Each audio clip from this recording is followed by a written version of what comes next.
Born in Philadelphia, Pennsylvania. Yep. Philadelphia. How was it growing up? I mean, I guess for those of us who don't know Philadelphia, what was it like for you as a kid growing up? Um, well, I say bittersweet. Philadelphia, calling it the city of brotherly love. Yeah. It was quite rough Wow. trying to survive. Um, we went to a school. When I say we, I mean me, Boyz II Men. Went to a school called Creative and Performing Arts High School, otherwise known as Kappa. When they're getting signed and you couldn't, and you're feeling like this, the whole world is separating. Are you talking to your parents about, this is how I'm feeling? Or are you talking to anyone or how? No, no, no, no. I knew that the people around me that loved me really were feeling for me, and I knew that. But I've always been the guy to internalize it, process it logically. I guess I get that from my dad. Again, Babyface felt that they needed a lead singer for this group for whatever the reasons were, and they were trying to figure out who, right? And I think Face and his crew brought up my name, and they were like, "Oh my God, we know Mark. Is he here?" Blah blah blah. And yeah, we love him. So they remembered, how I helped Okay. them years ago, and they never forgot me. And then, it moved on to them calling me. Yeah, I'm the guy in the studio. It's the song. I care about the song. I want to write. I want to write the best song possible. I want this. I want you to love this song. Mhm. And so many people told me that I need to praise myself more or put out my accolades, tell the world what I've done because a lot of people don't know. And the point I'm getting, I'll get to this point in a second here, is that like I'm the first to do a duet with Beyonce. Nobody, a lot of people don't know I did After All Is Said and Done with Beyonce. I sang that record with Beyonce. A lot of people don't know I wrote a record for Babyface to sing, the songwriter of songwriters. I wrote a song for it, A Oh. lot of people don't know I sang Michael Jackson, all these different people.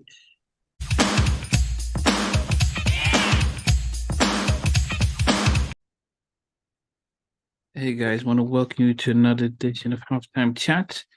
Really excited about interviewing Marc Nelson. Um, Fabulous journey, so I'm going to be excited to hear his story and find out what it's going to be great.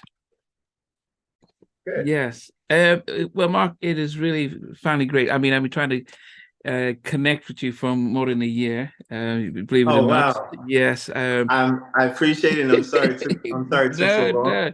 no. A good friend of Father MC was one of I think he was my first guest back in 2020.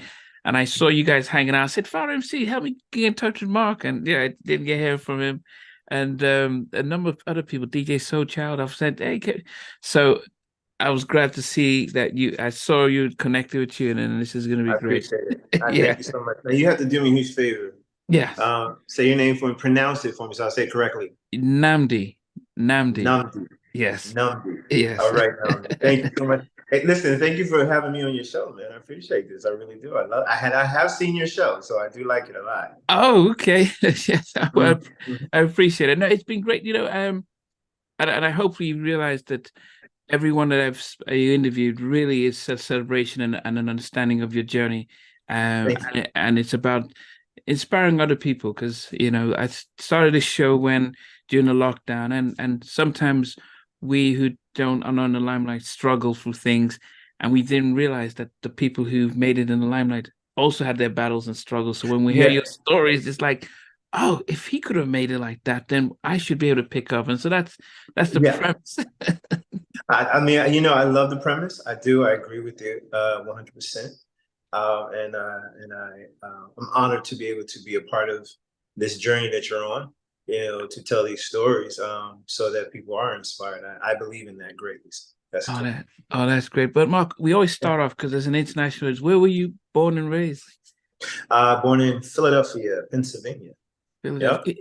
So a lot of us who are, even though I went to college in the US, but a lot of us around the world will think Philly, that's Will Smith and that's Fresh Prince. And then, Boyz II Men came out with Philadelphia Yeah. and the Roots. So now I think Philly seems to be a lot more on the map than it was probably back in the 80s for those of us outside of America. How was it when you Yeah. grew up in Philly? Yeah, absolutely, absolutely. We definitely put a stamp on the entertainment business. A lot of us came out of Philadelphia. Let's not forget Jasmine Sullivan. Okay. Kevin Hart. There's quite a Wow. few people. Yeah, quite a few people. Yeah. But how was it growing up? I mean, I guess for those of us who don't know Philadelphia, what was it like for you as a kid growing up? Um, well, I say bittersweet. Philadelphia, calling it the city of brotherly love. Yeah. It was quite rough Wow. trying to survive. Um, you know, in the various neighborhoods, where I grew up, where I started, I didn't end up in a lot of problematic neighborhoods, but it was rough growing up. And then on top of it, being creative. Um, we went to a school. When I say we, I mean me, Boyz II Men. Went to a school called Creative and Performing Arts High School, otherwise known as Kappa, and it was right in the hood, and so it was frowned upon to be, I guess you say, creative or in a creative environment in an area where it was really tough. I mean, we literally had like sometimes police escorts Wow. just to get out of the neighborhood to get to our homes. But I don't want to paint like this horrible picture of Philly in general. It's just for me, yeah, it was tough. Yeah. Grown up, what was it that you thought you'd be when, if I know you were singing and songwriter now, but back as a kid and 10, 11, what was it? What was on your mind? So the moment New Edition came out, I knew exactly this Wow. is what I want to do. But I was like a typical child, really all about, just playing like any other kid. And I didn't realize that something I did naturally would become my career. I just could sing. And one particular day, I'm singing around the house to one of the what we called records back in the day. A song by Journey. Wow. A small town boy living in a lonely world. And my mother was like, hey, and I was like, huh, really? I can sing? Okay. Wow. And so yeah, so she made me pay attention to it. And then but I always knew I loved it. But then I saw, this group called New Edition come out when I was in seventh grade. So I'm gonna say, what was that, like 11, 12th grade, yeah, 12-year old or Yeah. something like that. Yeah, immediately knew I wanted to be Ralph Tresvant so bad. His name. And funny enough, later on in life, I actually was on the phone with him producing a song on him, and I had to tell him. Oh yeah. I said, Ralph, hold on, man. Hold on. Before we get started, you should know something. Oh, I would have taken you more as a Johnny Gill than Ralph, but yeah, just vocally. No, not Johnny Gill. Yeah, Johnny, yeah. No, and I've talked to Johnny about that too, but he wasn't sort of like I didn't idolize him at that time. Yeah, Yeah, yeah. yeah. The one thing you said that I didn't want to miss is the fact that you said you were listening to Journey at home. And so it says something about the kind of music that was played at home. Yes, yes. So I lived in uh, a diverse family, biracial marriage family. My father is a white Jewish man, Okay. Michael Finney. Praise the ground he walks on. It was through him that I was introduced to like Chicago, Police, Ah, Sting, Journey. Now my mother was into various kinds of music as well. Hers derived more from the soul side with the Vandross, Anita Baker, stuff like that. So I had a mixture going Oh. on. I love Christopher Cross and Sailing. Love those songs. Which for me carried a lot of my melodic energy. Yeah. So. Mhm. Okay, so then I guess it makes a difference in if you're listening to that type of pop rock or so like Journey and stuff, that it might shape, because a lot of these soul bands were very much either steeped in a church, and there was a Yeah. particular way of delivering performances. How did you balance the two? Were you in a black neighborhood? I mean, predominantly, or Yeah. So the first 8 years of my life, I would say dominantly black neighborhood. That cliche trying to get out, yeah. of the hood. And I listened to like Stevie Wonder, Michael Jackson, Earth, Wind and Fire. Again, what was playing around the house? I remember the first record I ever loved was like by Peaches and Herb Reunited. Remember that song? Yeah. Anyway, so yeah, that was then, and then my mother started to become successful as an entertainer, and then we Oh. moved into like nothing but Caucasian land, private schools, and all these different. So, and again, coupled with the fact that my father is white, um, yeah, I was influenced by other things, other music, and so forth. And then, as you said, my upbringing at 9 just changed dramatically in how I was raised. A combination of a black mother and a Jewish father. It gave me kind of two perspectives. Now don't get me wrong. I had my biological father was in my life as well, Okay. but I would go visit him periodically Yeah. on various weekends. And he was an entertainer as well. So yeah, saxophone Okay. player. Yeah, I just got it like it just hitting me from all over the Yeah. place. What Yeah. about your mom? What was she doing? What was she said she was an entertainer? What was Yeah, so my mother, very popular artist in the 80s, Phyllis Nelson. She had major hit records around the world.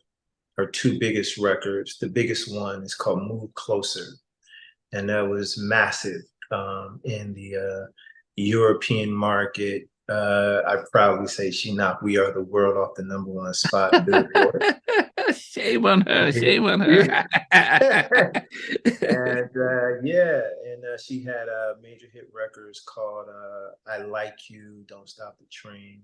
So yeah, so she was already very popular before I even got into the industry. Sheltered us, me and my brother, sheltered us from it. So I really didn't know until later on in life. Yeah.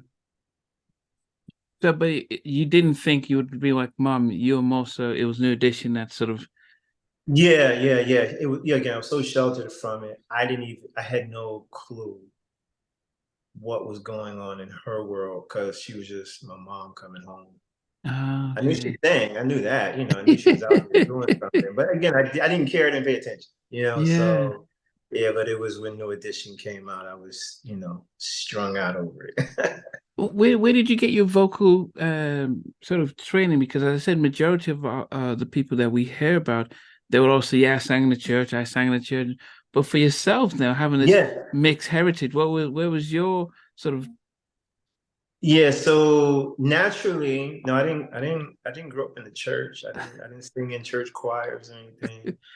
It was the record player, and I vocal coach people. Um, as and a I also kid? Or no, like as a professional, I'm a vocal coach for a lot of people who are interested in becoming professional singers. And I often tell them, get it where it's, where you feel it. Mm. So for me, it was records. It was um, what I heard on the radio or what was played on the records that I began to just sort of self-develop. But then I was accepted into Performing Arts High School, Okay. And then that really did wonders for vocal ability, control, breathing, and all these different things. But I think this thing that I always try and encourage people to understand is, they always say, you could sing, or they're singers, Yeah, yeah, yeah, yeah. people, I'm one of them that are naturally gifted to sing, but I think it really comes from what you're passionate about. I love this. I was doing it for free before I became a professional. Yeah, yeah, So, yeah. and even today, it's a never-ending burning candle. Where I never get tired of it. It's not that I never want to do it again. So, just to kind of be long-winded in answering what you're saying, I think for me, it came from the records. And just because I was very passionate about it, I just did it all the time, Yeah. and anything with practice becomes excellent. Yeah. As I said, the curiosity is always that when we from the outside see Black Americans, we think about, oh, they all want to get into sports, football, basketball, baseball, because you guys have everything. Um, Yeah. was that on the side? Singing was just more, you're like, no, I don't really care about the sports. I want to be a singer for yourself growing up? Yeah. I loved basketball, but in the way that you're expressing it, and I do understand it, I was in a household where it was freedom to figure it out yourself. No one pushed me into sports. No one pushed me into music. I was heavily into martial arts. Wow. But I used to say, if I wasn't a professional entertainer, I probably would have gone to law school, or I might have become a professional basketball player. And seeing as though I'm 6'1", I probably would have been a shooting guard. A little Yeah, bit so taller no, than I didn't. Moxie Boat. Moxie. Yeah, yeah. So I didn't have you know, I didn't have that sort of typical influence of going in some sort of direction, being pushed that way. Yeah. Yeah. Um, I guess when you go into a place like the Kappa, I've heard from Questlove and everyone. Does it become a place where was that your Philadelphia version of fame? Absolutely. Hands down. Absolutely. I mean, it was, it was so, no pun intended. It really is where I became a man, from boy to a man, in terms of confidence. Yeah. Because when I was, I started in ninth grade, I was shy, but I knew there's this little person inside of me. It's like, I want to get out. Yeah. Yeah. And watching the ones before me, 10th, 11th, 12th graders singing in the hallways and after school on the subway and the buses and in McDonald's and stuff, I was like, yes, I got to do this. I want to do this. Yeah. So I went through the trenches, and as a senior, I was that guy, yeah, it was a great place to develop yourself creatively, but I would say more importantly, finding who you are, Yeah. in your own creative space. Yeah. That's definitely, it did it for me and a lot of us. At those times, did you have an idea? Because I think if you when you're in your 11th grade, is this the back end of the 80s or the early 90s or when? Yeah, so I graduated in '89. Okay, so 89. So we're thinking about the music scene then. We had Guy with the whole New Jack Swing, Oh yeah. maybe Oh yeah. Levert, Bobby Troop, Brown. Bobby Brown. You had Any Heartbreak would have been Cooper. a massive Yeah, influence. massive. 1980, massive. Yeah. Absolutely. Then we had the whole 88, absolutely. Keep Sweat would Make It Last Forever album and stuff. Absolutely. All of that. Yeah, absolutely. So then what are you thinking? Are you thinking Keep Sweat, Bobby Brown solo? Are you thinking a group like New Edition, Guy, Troop? What was then? Well, I mean, I don't know, the history, but I was always thinking group because, I co-founded Boyz II Men. So it was just a matter of me wanting to do the group thing because it's funny, like a lot of people ask me, but I never really desired to be a solo artist. Wow.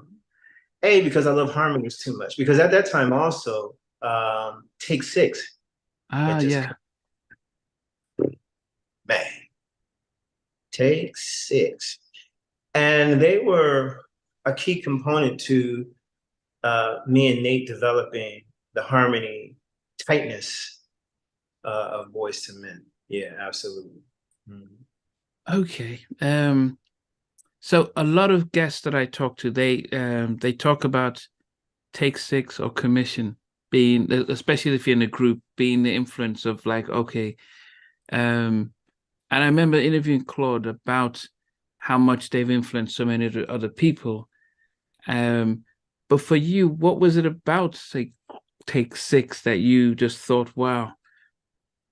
Well, the intricacies of their harmonies. Mm, Um, Mervyn Warren, one of the creators of Take Six, yeah. who I had a true honor and privilege to work with. He's the one that made my group as yet sound incredible Mm, harmonically, because he came in and produced our vocals alongside with Babyface. mm, And so Take Six is just how do you sound like a record with literally no music at all, maybe some mm. finger snaps or something like that, and to find a six-part harmony. It was fascinating to be able to hear that, and having the love and passion for music and harmonizing. Me and the guys, we would just dissect every note, listening. And obviously, it was what cassette tapes, like what's in your background right now. You Yeah, know, yeah, yeah. rewind it over and over again. Rewind, listen, rewind, listen, rewind, listen. Just constantly developing, um, being able to harmonize. Yeah, so Take Six was definitely integral in developing that for me. Mhm.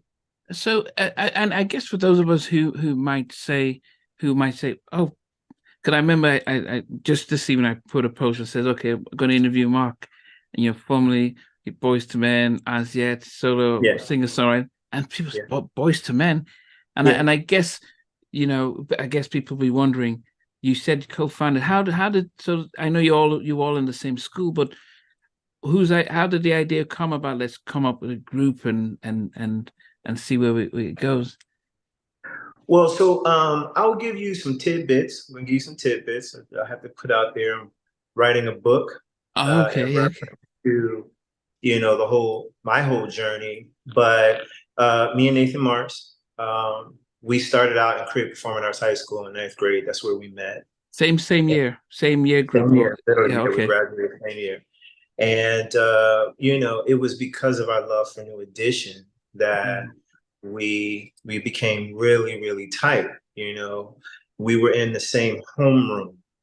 And so we were sitting there, he was sitting right across from me, and getting to meet each other, we immediately clicked because we loved New Edition.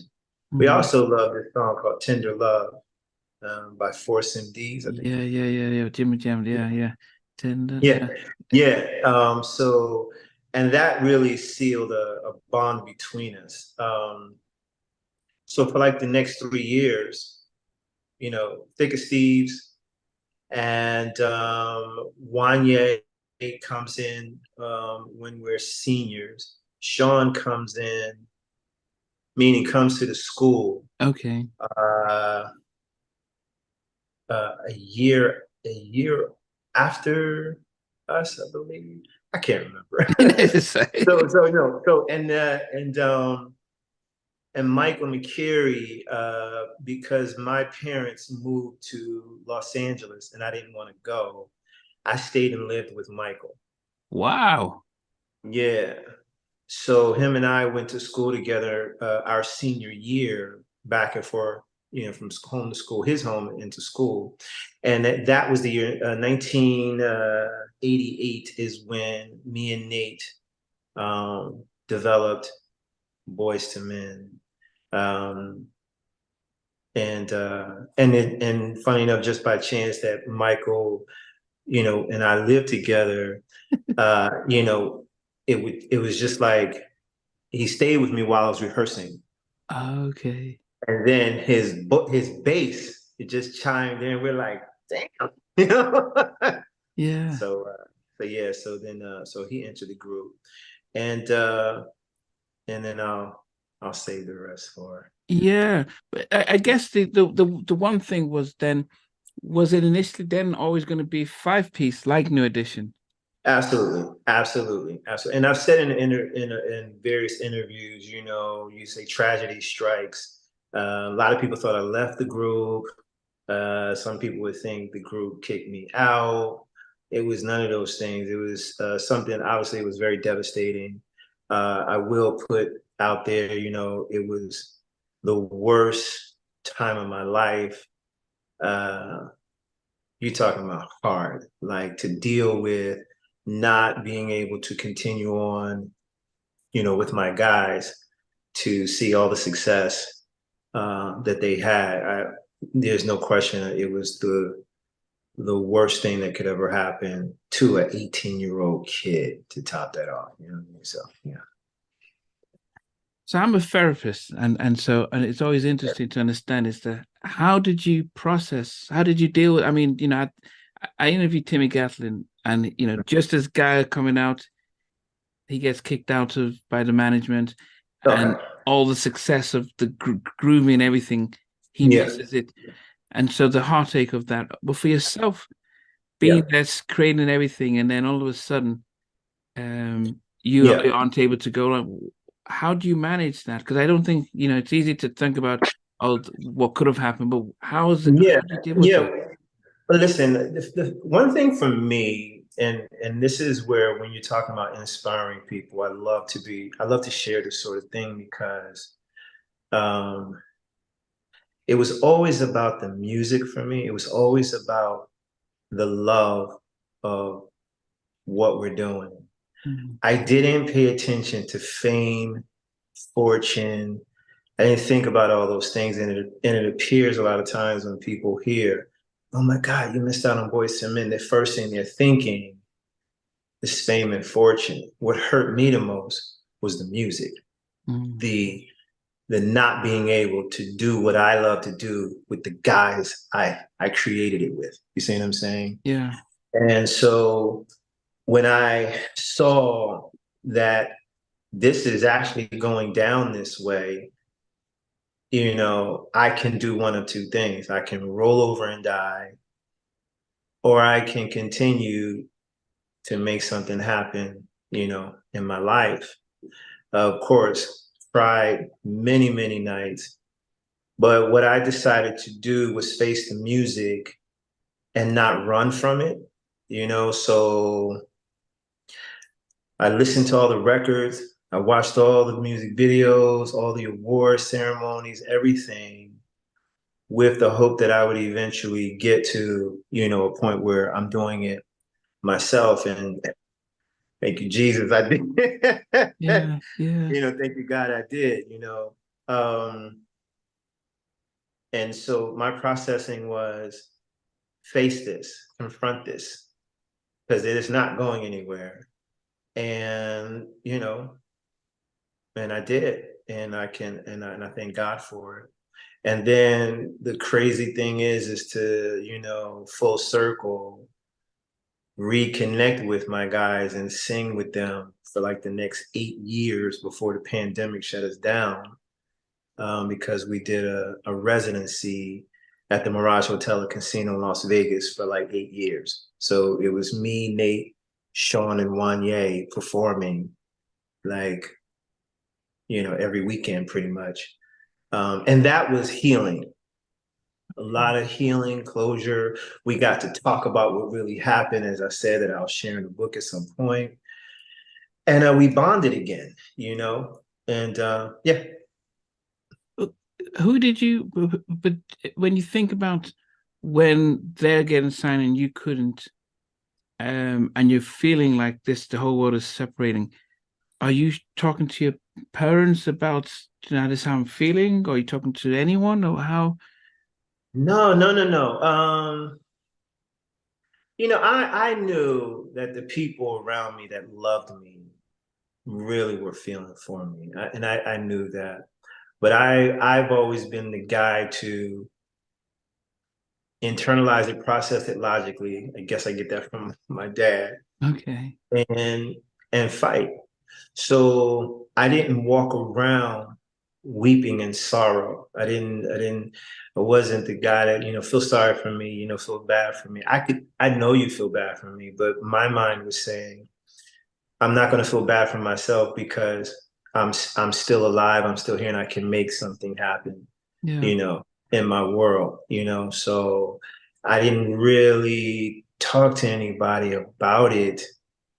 And I think, as I'm recalling, there are times people were wanting to talk to me about it. I mean, and some people, especially radio stations, when I would go and interview on radio when like my first record wasn't doing anything and they knew that I, derived from Boyz II Men, they were brutal.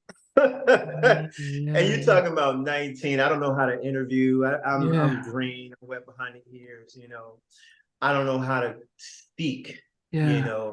and handle the interview itself and then maintain dealing with the emotional state that I'm in because of this devastating blow to the chest of not being able to go, with your guys, what I'm Yeah. saying? And then I always encourage people, whoever dealing with whatever they're dealing with, good or bad, but if it's bad, if they think it's terrible, trust you, believe you me, you can get through it. You can get out of it on the other side and you can totally heal. You don't have to. I don't live in any kind of regret because there was nothing to regret. I didn't walk away from something and go, oh my God, I made a mistake. And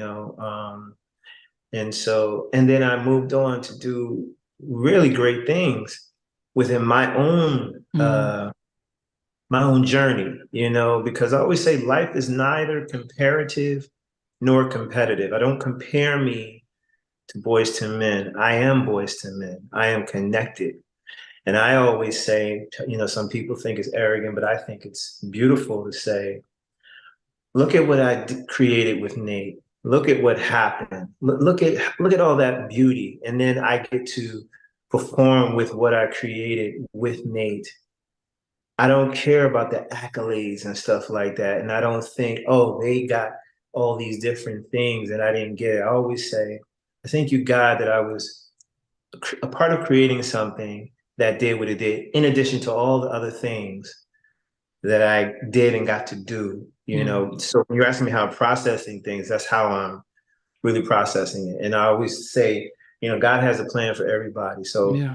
you know, it's all good. It Yeah. really is. Yeah. No, no. As I said, it's thinking about when you couldn't follow through with them. Is Yeah. that when you went you got signed at Capitol, or what was the step before? Yeah. So um, the blessing at that time was when I got Boyz II Men basically discovered by Michael Viven. And I think that much I can definitely, share with you. But to circle back, um, this record label, this production company that had a relationship with Capitol Records, I pitched Boyz II Men to them first, Mm. and they turned it down. So then I go and the whole story. Four guys wanted to sing. I came up to them and said, "What's your name?" Boyz II Men. Hey, you know what I'm saying? Well, a lot of people don't know when you look at the movie, the New Edition movie, you see Boyz II Men standing at the tour bus singing Mm. for the guy who plays Michael Bivins. Yeah. A lot of people don't know that that guy talking to him was actually me. I'm the one that approached a lady and asked her for a backstage pass. I'm the one who uh, went backstage and asked another girl, literally Teddy Pendergrass's daughter, Wow. for a backstage pass. So I had two of them. And then I went out and put it on Nate, and I walked him back and I took it off of him and told him to stand right here. And one by one, I got each guy backstage. And then that's when Michael Bivins and Ricky and Ronnie came out, introducing that they were BBD. And then I stepped to Michael Bivins and I said, "Hey, we're Boyz II Men. Can we sing for you?" You know, so that's really truly what happened, right? And then, like I said, there's more to this whole thing Yeah, that you get some nice meat to it, right? Yeah. And so when it didn't happen for me, I said, okay, let me go with what is also available, and that's when I signed to this company to be signed to Capitol Records. Okay. Okay. Yeah. Mm-hmm. The questions they had was, you know, because you had you did the remake of the Marvin Gaye "I Want You," which had some traction. What did you think it was like signing with Capitol as a black as an R&B artist? Do you think they knew? I mean, I'm sure if you'd gone to MCA, it would have been a lot different. That was their bread and butter. But how do you think Capitol handled your album and promoting you? So, speaking at this age and veteranism, I could speak intelligently. Yeah. And I can speak with understanding that I didn't understand as an 18-year-old, 19-year-old kid.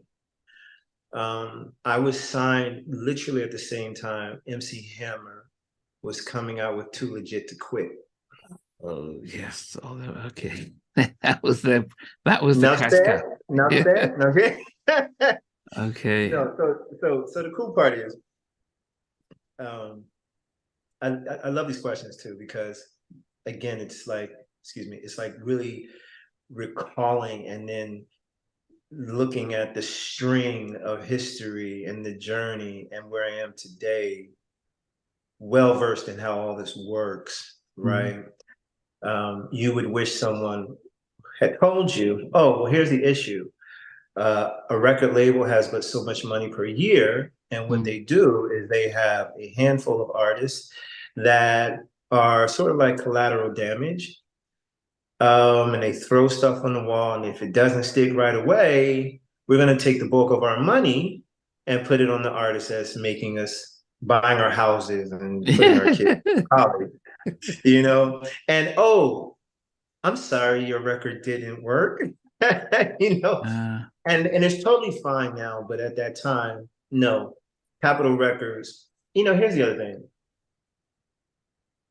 You know, Boyz II Men came out with Motown Philly, this really upbeat young thing, and they had BBD. You know, Yeah.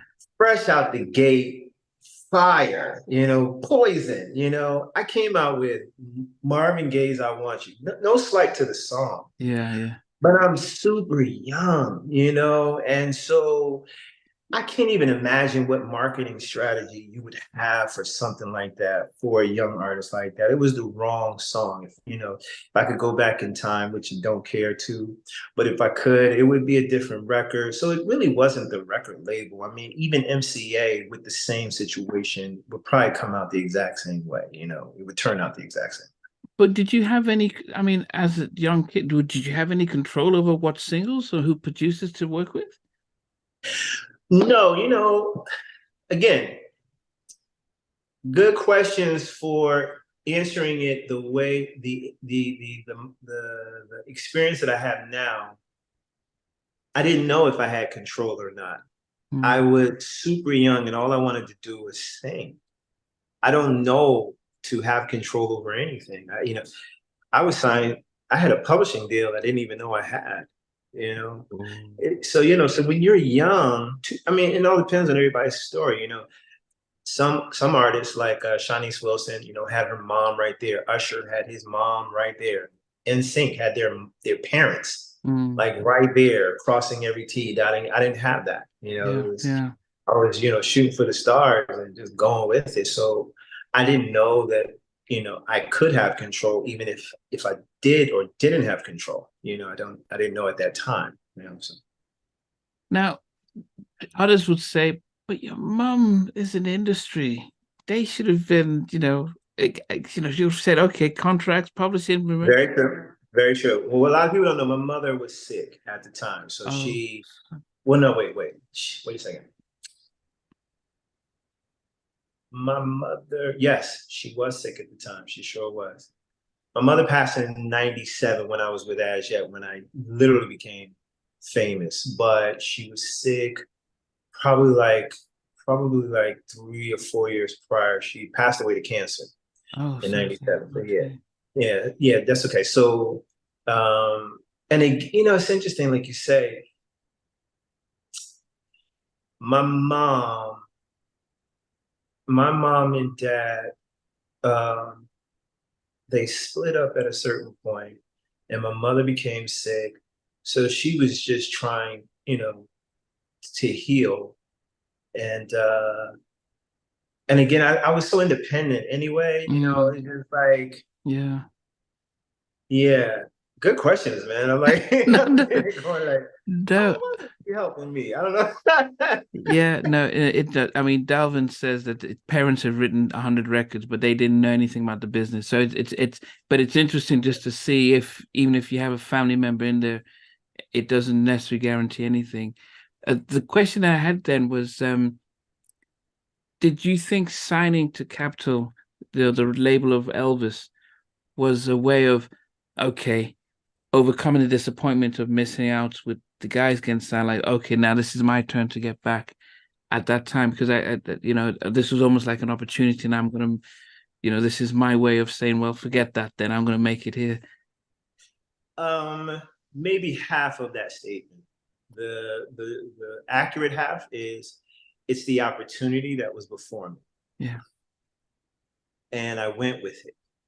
And though it didn't produce a great outcome for the songs that I put out, it was a catalyst to me becoming a songwriter, because I didn't sign directly to Capitol. I signed through a production company called Hush Productions. Okay.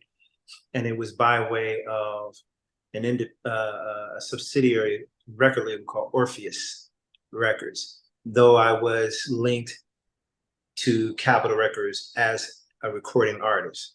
Yeah. So with this production company, I had a record deal and a publishing deal with what at the time was called MCA Music Publishings, now Universal Music Publishings. And because of that, when the record deal faded, I still had a publishing deal.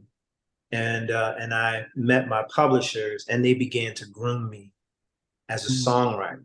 Okay. And then that link had me meet Pebbles. You know who Pebbles is, right? Carrie Pebbles. Yeah. Yeah, and I wrote 2 records for her last CD. I wrote the title track to her CD called Straight From My Heart. I wrote a song called Straight From My Heart. Wow. She's married to L.A. Reid. Yeah. I moved to California, and then I connect one dot to another, 6 degrees of separation, that had me meet Babyface. Okay. And so these dots then connect to other things. And it's funny because I want to circle back, and unless you want to continue on. No, please keep going. Yeah, well, I love these stories of destiny, because here's an interesting thing. To me, this is a good one that can help a lot of people understand. I don't care what dark place you're in. I don't care how dark it seems. Even in your darkness, there's light. I'll show you. So Power 99 FM is the radio station in Philadelphia. It's the most popular one in Philadelphia. Power 99 gave the concert that I snuck Boyz II Men backstage to meet Michael Bivins. Okay. Mm. When I signed to Capitol, I did a show in that same venue for the same radio station as a solo artist singing I Want You. Mm. And then when I was finished, because I still lived in Philadelphia, I left, and right out front there were a group of guys who said, "Mark, we love you. You know, we know you from Boyz II Men. Would you come help us work on our harmonies?"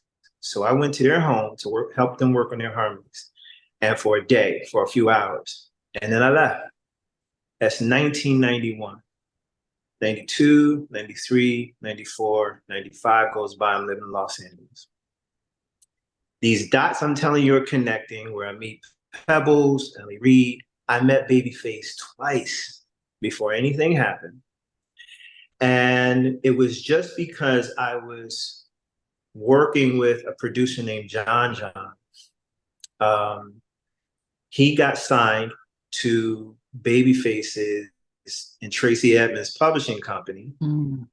And Babyface heard me singing the records me and John were writing.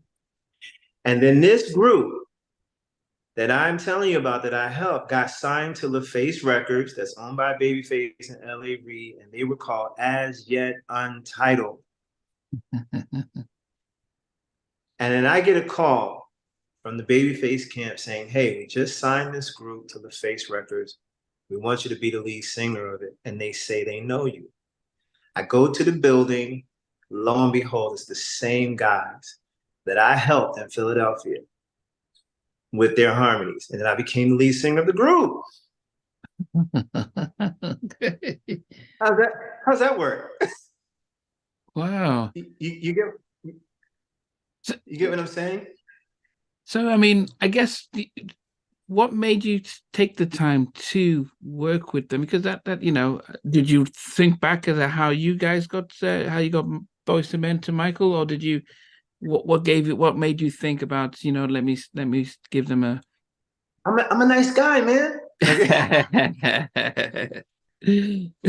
No, seriously. I just out of the purity of my heart and love for music, they asked me to help them, and I said, "Fine, no problem." So I just went and helped them for a little while, and little did I know that a seed was being planted, Yeah. by God, that I would, quote unquote, be saved from this trauma that I'm experiencing watching Boyz II Men be successful without me, that I finally get to do it, what I love to do but just with a different set of guys. Okay, so I think you've just said something there, that even though the Capitol thing fell through after you released an album and singles, and I think one of the things I noticed is that they even when you had Count on Me and I Want You, you did look much older. When I talked about the whole Johnny Gill look, you did look much older than Yeah, you. they That's were what I making me said. that way. Yeah, Yeah, see, they were which making. yeah, and you're thinking about Tevin was doing his thing, and I know Usher hadn't yet come out, but youth was the thing. Yeah, And I didn't understand the look and the image, because you did look a lot older than, I'm thinking, okay, he's probably like 20, but he looked older. And yeah, no, and that's crazy, right? and who it might have worked in the 80s, with Keith Washington and that. The Yeah, mustache was always the thing I thought about. The suits and the mustache is like, yeah, it's a little bit older for Glenn Lewis and stuff, but that probably didn't help you, especially as the no, more of the youth were getting into the music. And if you yeah, notice what Jodeci and Boyz II Men were doing, they were more useful stuff. And I wondered, you were just like, yeah, whatever you guys want me to do, suits, yep. yeah. Again, so green, you know, about the whole situation. It was more of, what do you want me to do? And I was just doing the best that I could. Yeah, And it's really interesting too. I Want You, the music video, which is the first music video I ever done, yeah. that was directed by Antoine Fuqua. Oh, from Training Day. Yeah. Yeah, yeah. It's very interesting. Just thought I'd throw that in there. Yeah. I mean, most videos back then was Lionel C. Martin. You know, Yeah, yeah, yeah, yeah. he That's did right. That's right. That's right. he That's did a lot right. of this, but okay, Anton, okay, Yeah. yeah. But I did, yeah. I remember watching that. The Count on Me video. The Was that supposed to be? Were you supposed to be in high school with a teacher, or was that an adult Yeah. education school? Because Yeah, it no, looks yeah, as I if know, you're right? almost as old as the teacher. I did. Yeah, no, that's funny. No, it was supposed to be high school, and I have a crush on a teacher. Yeah, that's funny. That's so funny. Oh my Okay. God. Yeah. Excuse me. No, okay. Um, when things stopped with Capital, so you got into writing. How did you even learn how to write in the first place? Then did you know writing at the same time? So no, no. It's funny. I wrote like the first song I ever wrote that I said, hey, I can actually write a song. I was just a kid, and I'll never forget. My mom, she was out all night, obviously working, and I wrote this song, and I was like, oh my god, she has all the recording equipment, like the little tape recorder equipment. I can't record because she won't let me touch her equipment. So I had to literally remember the song. So when she got home the next morning, I could sing it to her. That's the song, very first song I wrote. But fast forward, as I said, when I did the deal with Capitol, I had a publishing deal, and then my publishers called me. They said, "Hey, you have a publishing deal. Do you write songs?" I was like, yeah, I can write, and so they provided a facility that allowed me to nurture my Mm. songwriting ability. So I would go in, book sessions for free every night, as many nights as I could, to learn how to write songs. But I really, really honed in my skills when I sort of proteged with Babyface. He's the one that literally taught me how to write a song. Yeah. I mean, yeah, he's the yeah Yeah. he's almost Yeah. the demigod Yeah. of Yeah. songwriting and stuff like that, bringing stuff Exactly. poems from when he was 4 years old and Yeah, turning it exactly. into a hit. Okay. Um, because with Capita, were you in LA or were you still in why did you decide to leave Philly to go to LA? So what I expressed to you is my parents moved to Los Angeles Okay, so you in my followed them in my afterwards. junior year. And in my junior year, I went with them, but I was so like, oh my God, I have to go back, that they let me go back to finish out my high school year in in Philadelphia. I shot my second music video, Count on Me, in Los Angeles. And Mm, that's when I discovered my mother was sick. And so I didn't go back to the East Coast because I was living in New York City. And okay. I tried to basically help her and, stay with her, live with her, try and really revitalize her health. And that's when the publishers called me and said, hey, I heard you're in town. Come down to the Okay. office, da, da, da, da. And I stayed in California. Yeah. Okay. So I guess Yeah. that things would have been different if you had been back in the East Coast. You think you would have had the relationship with the publishers in the same way? I don't think in the same way. I think it was, again, destiny driven that, Mhm. one thing leads to another based on your circumstance. And Yeah, it was a good thing that I was staying in Los Angeles to be able yeah, to connect with my publisher on a regular basis, because then they started to take me around to all the different record labels and meet all the different managers. And I started to learn the business of this thing called the, music industry, you know? yeah. Yeah, yeah. So But also, you're talking about publishers in a positive way compared to mhm. some of the other stories we have of them who like, oh, we can see some money coming along, let's quickly give them a little advance and take ownership of all that stuff. But you're saying talking about people saying you've not written anything, we're going to help you write. So that seems Yeah, very different type of relationship, which is quite good to hear that they're not all sharks in the industry. yeah. Again, that's why I said, I'm constantly gonna plug this book Yeah, yeah, yeah. because I do have horror stories, but I feel all horror stories have a light at the end of the tunnel. And I'm loving that you're asking me these questions so I can share with you what happened? Because what you need to understand with my publisher, excuse me, I Want You, the song, sung by Marvin Gaye, was written by a gentleman named Leon Ware. Okay?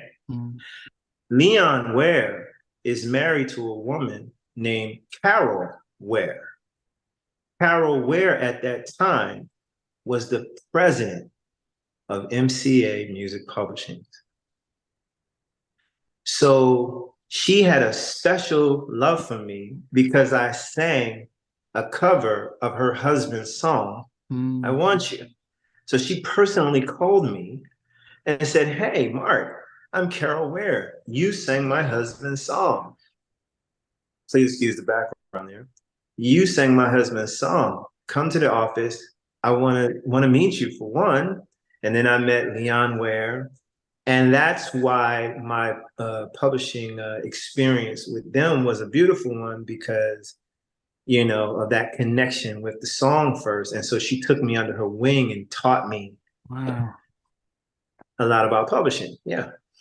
Wow. You know, I mean, as I said, you've always talked throughout the time we've started about destiny and connection and fate. And one person could think, man, why did you give you an old track to sing and it didn't do well? But on the flip side, how much that in itself opened and laid foundations for a side that actually had more longevity as a writer.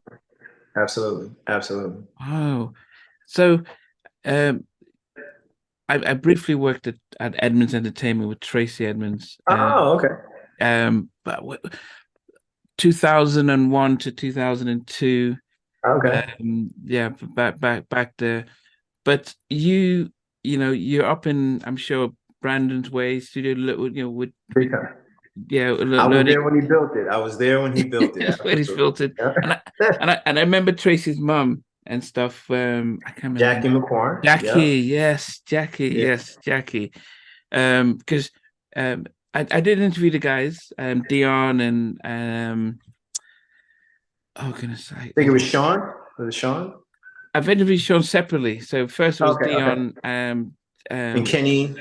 Yes, Kenny, and yes, and the rest, and they talked about how much they were auditioning for Jackie. So when they auditioned for Jackie, who when Faced says we want you to be part of that, was it unanimous with the guys? Like, great, or was it exactly. Yeah, that's exactly what happened. Again, Babyface felt that they needed a lead singer for this group for whatever the reasons were, and they were trying to figure out who, right? And I think Face and his crew brought up my name, and they were like, "Oh my God, you know, we know Mark. Is he here?" Blah blah blah. And yeah, we love him. So they remembered, you know, how I helped them years ago, and they never forgot me. And then, you know, it moved on to them calling me. Yeah. Mm-hmm. Okay. But how did you feel joining though a group of guys, even though you've met them and stuff? Did you feel, oh, this is another chance, or did you think, I hope the dynamics will go? Because if they've known each other for such a long time and you're coming in, I don't know. I'm not a singer in the group to know if it's not easy just to jump in. Yeah. So the initial meet was like being thrown back into the water as a fish who had been out of water for so many years, you know, because we're looking at 4 years before I got that opportunity with As Yet. And it was the greatest moment ever, because it was the greatest moment on a number of levels. You know, thank you, God, for planting the seed so many years with these guys who remember me. Thank you, God, for having me meet Babyface a couple of times, who was my mentor. Like, loved him to death. And I always said, even before Boyz II Men, me creating Boyz II Men with Nate, I want to work with Babyface. I'm going to work with Babyface. I was saying that in like 10th grade. You know what I mean? And real quick, you said this is pre-recorded, right? Yeah. I'm like sweating to death. Can I just turn my AC on real quick? Yeah. I'm just gonna. Yeah. Yeah, you And want to ask the question again, or? yeah. No, I'm just saying, because just stepping into a group that have already been established and known each other, did you not feel, you said fish out of water, but it's like, wow, the dynamics, would they not feel as if I've come to take the spotlight, or is everyone just happy to get a deal that, we'll just take what we have? Yeah, so initially, you remember, I already have like a good 4 years in on the entertainment business, and it's rough years, So I'm like school of hard knocks, no mercy. I'm learning a lot, right? And when I got with As Yet, the first thing I was blown away by, I get to work with Babyface. I'm signing to LaFace Records. I'm like, this is incredible. This is amazing. Then, are you serious? It's with the same guys that I helped 4 years ago. Like, God, what are you doing? All that, I'm just like, I'm freaking out, right? And so, whatever politics are happening, I'm paying no attention to any of it at that moment because I get to go in the studio with Babyface. I get to be a part of the legacy of songs written by Babyface that artists get to sing and have hit records with. All of the wounds of Boyz II Men getting this and doing that and touring and videos and popularity in people. I'm starting to get all of those things. All of that feeling was taking place for me. You see what I'm saying? So my perspective is just very different. Now, then Face took a extra interest in me as a singer. So when we would go and record our records, I was hitting my backgrounds like that, just hitting the notes, And then afterwards, he would call me and bring me back in the studio by myself. And I was singing on Whitney Houston, Toni Braxton, Michael Jackson, Kenny G, Stevie Wonder, Eric Clapton, Lionel Richie, Diana Ross. I was singing on all these records, Waiting to Exhale, you name it, on his records. And I believe that envy and jealousy began to ensue with the other members, of the group. And, the typical group issues, especially when you're dealing with men. I mean, like I was a kid at 18. Now I'm a grown ass man, just turned 25, so there were bumping of the heads in various instances, just group member stuff, Yeah. But I didn't originally feel uncomfortable until I could see the jealousies and the envies begin to, culminate in dealing with these particular guys, because as you said, they had known each other since little kid, and I wasn't with them. If anything, I know the psyche of Nate, Wanye, Sean, and Mike because I went to high school with them, but there was a special bond with the other members, and I was the outsider who came in, and you could see specific members were just really not handling that very well, that I was getting all of the attention. Now, you say, you're into the therapy thing. If you look at it from my standpoint of view, I was scarred, devastatedly, blow to the chest, Boyz II Men. And I come in pretty much humbled, if you will, and just grateful for everything that's starting to take place. So I didn't have this arrogance. I had a confidence that I had since the beginning of time, but I was trying to connect with these guys who already had a connection with each other, and they just they weren't having it, and that's really sad. But have you ever, was this during the recording process, or even after the album was out? When did you feel the tension? Was it when you were recording the songs, or after the album was out? I began to feel the tension the very first day we were rehearsing. I'll never forget this.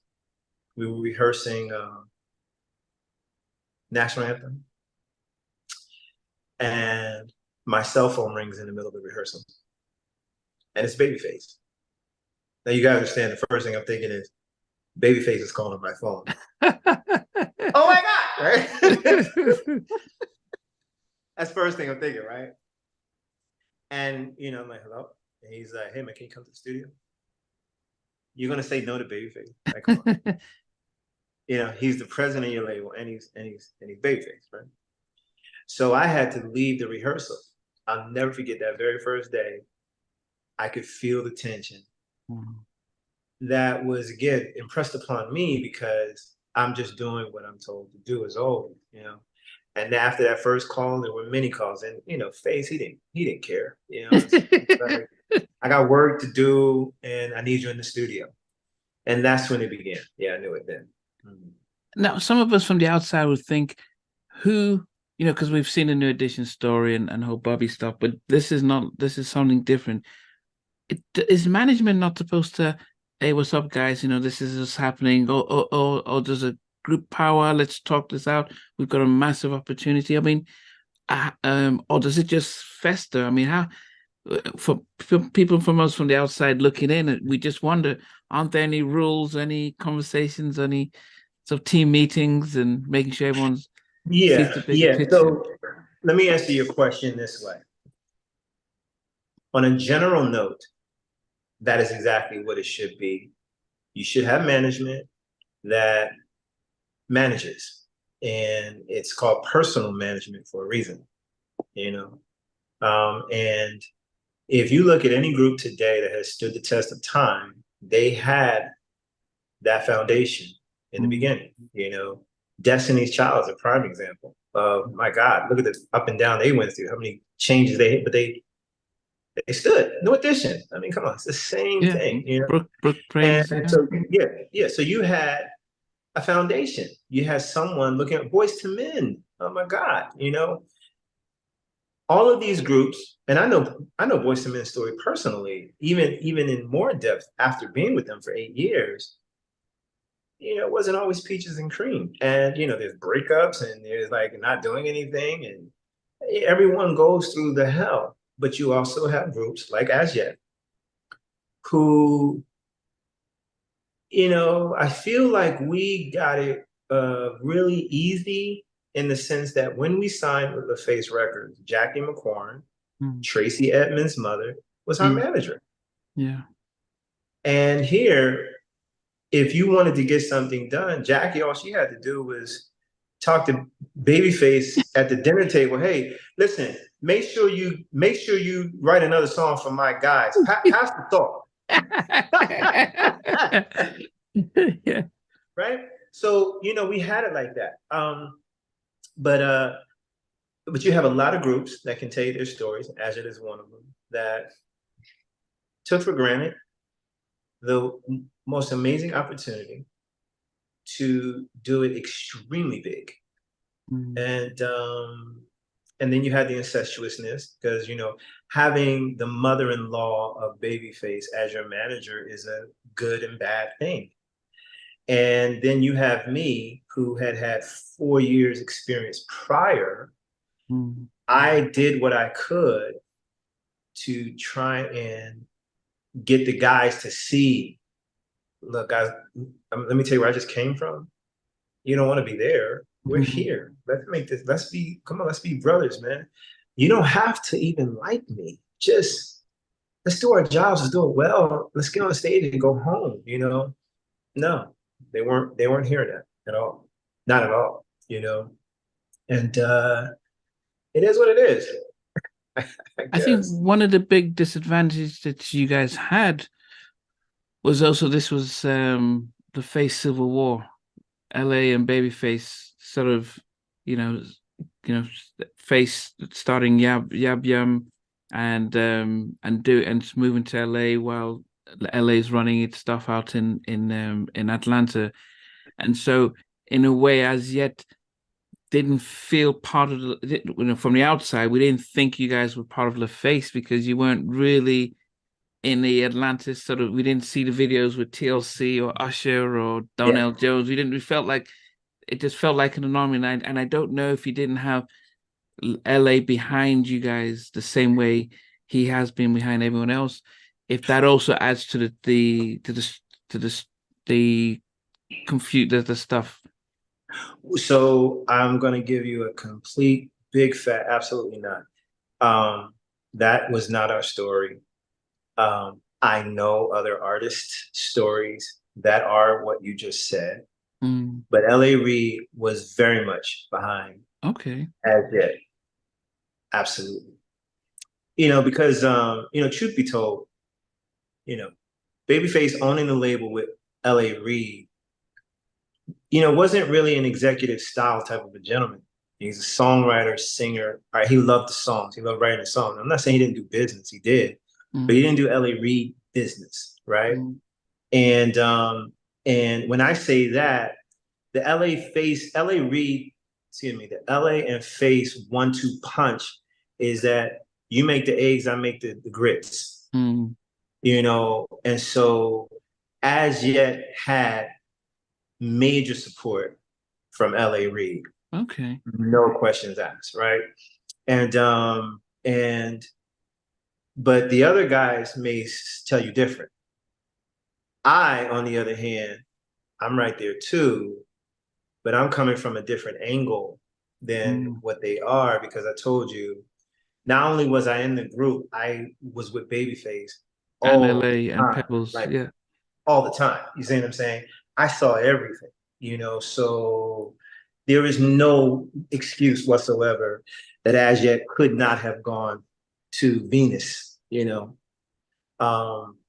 successfully. It was more of an internal dysfunctional problem within the group that had to learn the hard way, and the hard way was failure at the end of the day.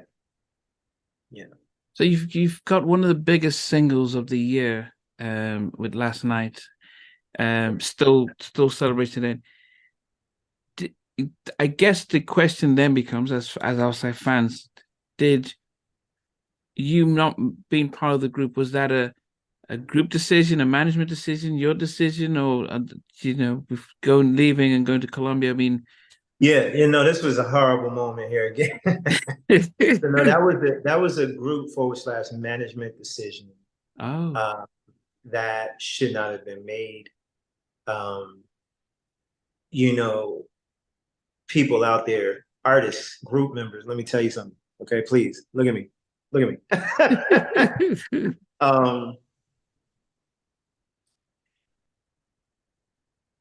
If I knew what I know now, I've said in interviews, I will take full responsibility of what took place in reference to as yet kicking me out of the group.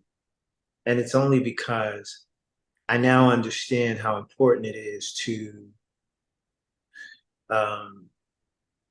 respect each other's strengths and weaknesses, And when I saw that the group started to envy me and were jealous of what extras and stuff that I was getting, I didn't pay any attention to it. I didn't comfort and cater to my brothers at that. I was doing what I was supposed to do. You brought me in to do a job. I'm doing it. Babyface calls me. I go. I come back. I was not bonding with them deeper than just being a member of the group, right? These guys in the streets together, got the deal together, grew up together. So they're feeling what each other is feeling. I'm not feeling any of it because I don't even know them. like that. You see what I'm saying? Right? So we never got to fight, as brothers, and then, wipe the blood and go have a drink. You know what I'm saying? We didn't get to do that sort of thing, right? So this was an implosion that was just waiting to happen. Mm. And it was, again, because of the envy and the jealousy. I didn't do anything that merited kicking me out of the group. It was more of, I can't stand this guy, and I hate that we picked him to be in this group because we don't feel each other. You see what I'm saying? And it had nothing to do with the records, had nothing to do with the music. It had nothing to do with anything professional. It was all personal. I just don't like you. And that's the truth. And that in itself killed a professional opportunity. It's just really sad when you think about it, but it's the truth. So Babyface couldn't intervene and say, hey, whoa, I brought him in here. It's my label. He goes, you guys. That's what those.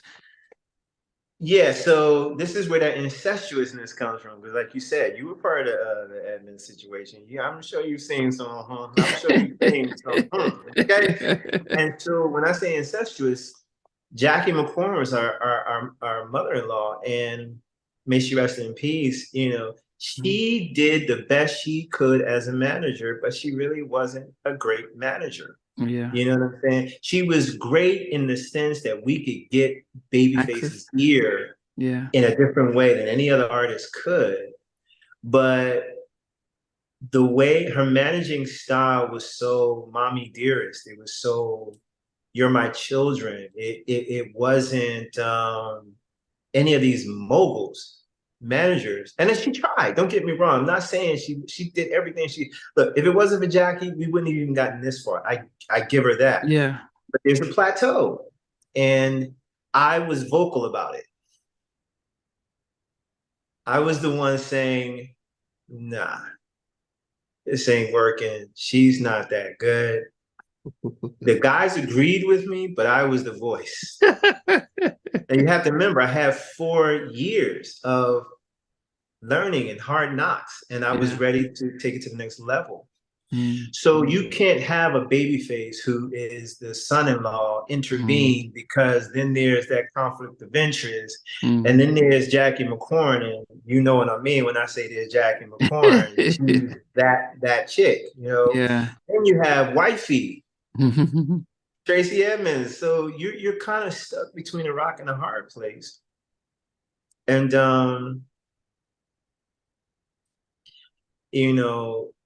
people are backed in a corner of all kinds of politics that I was the one that was saying, I don't care.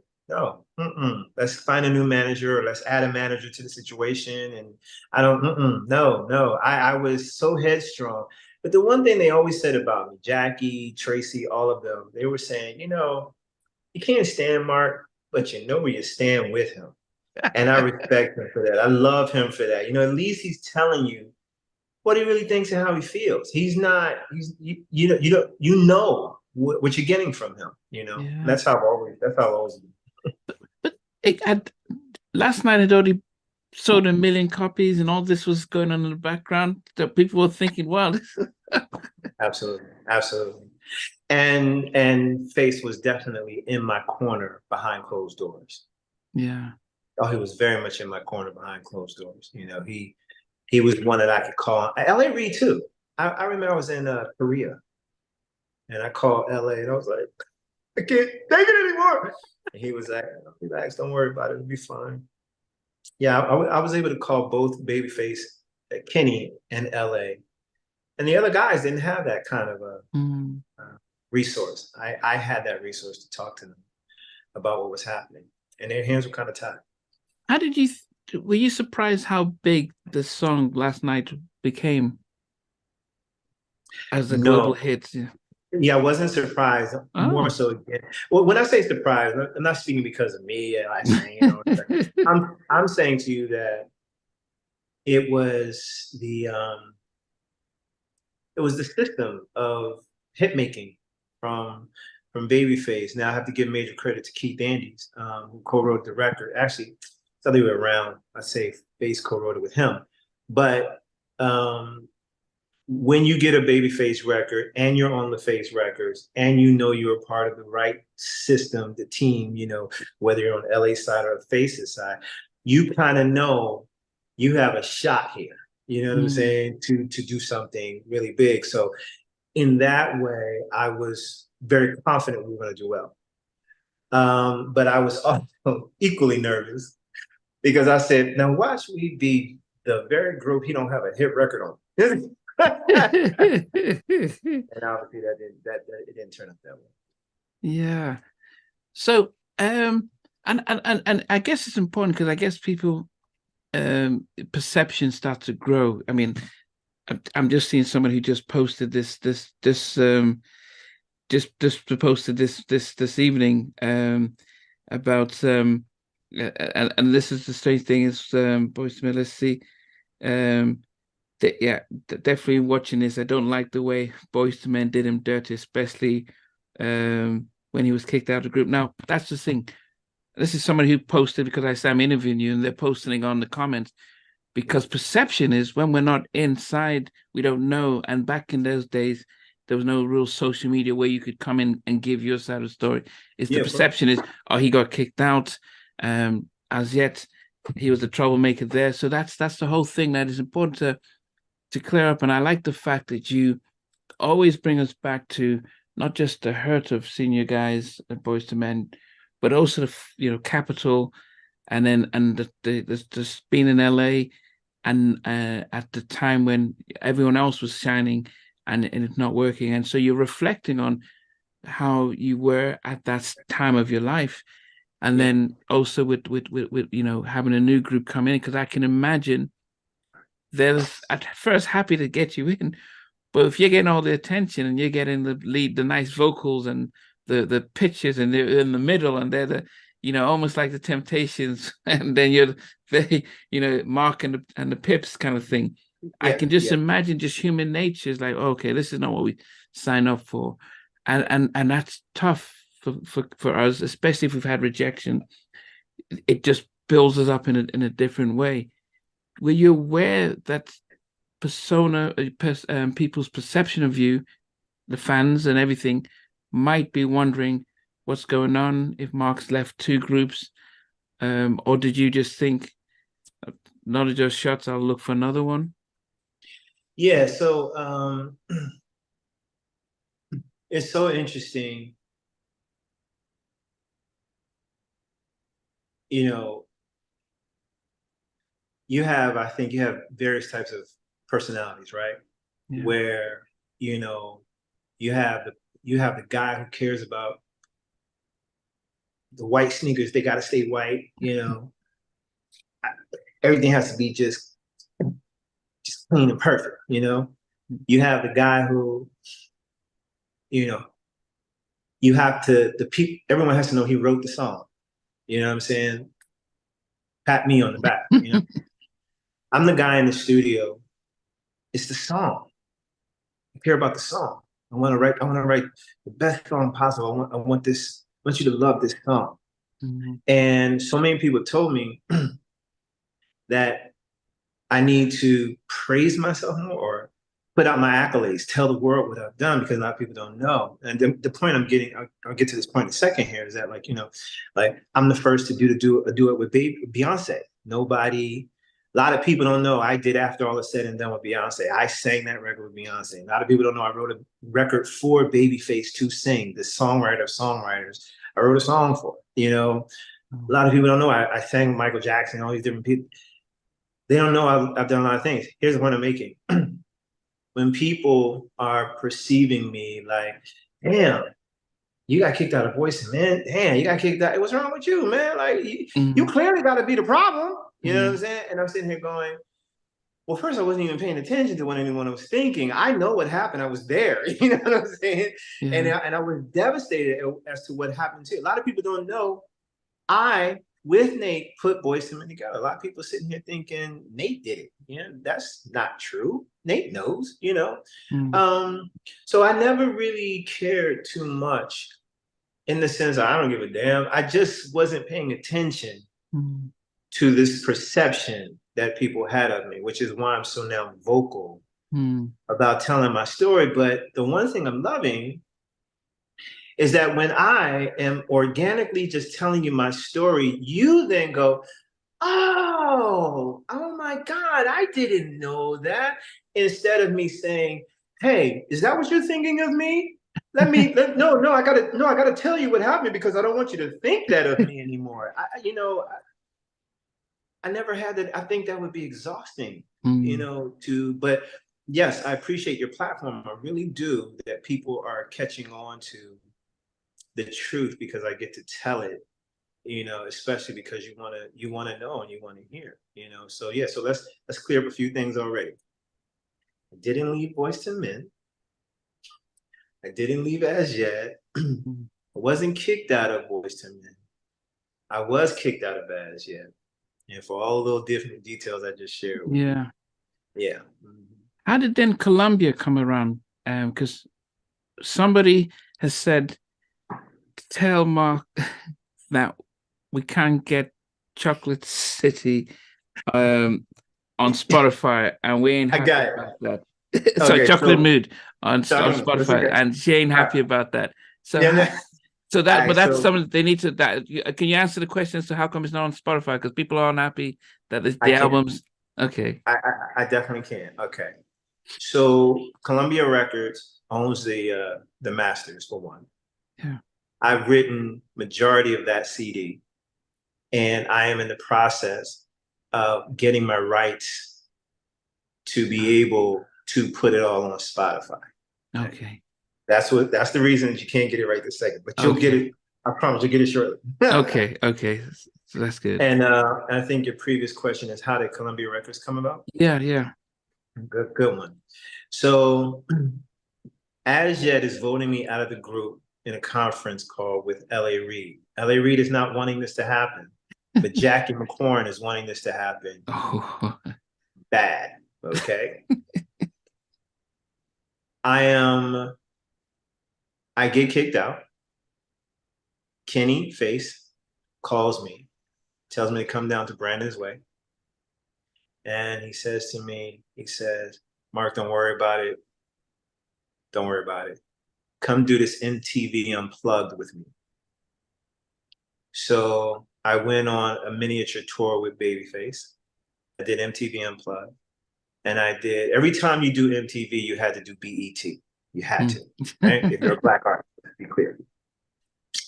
So we did MTV first in New York, and then we went down to DC and did MTV special. Benny Medina, the manager mogul, was managing Babyface at the time. Okay.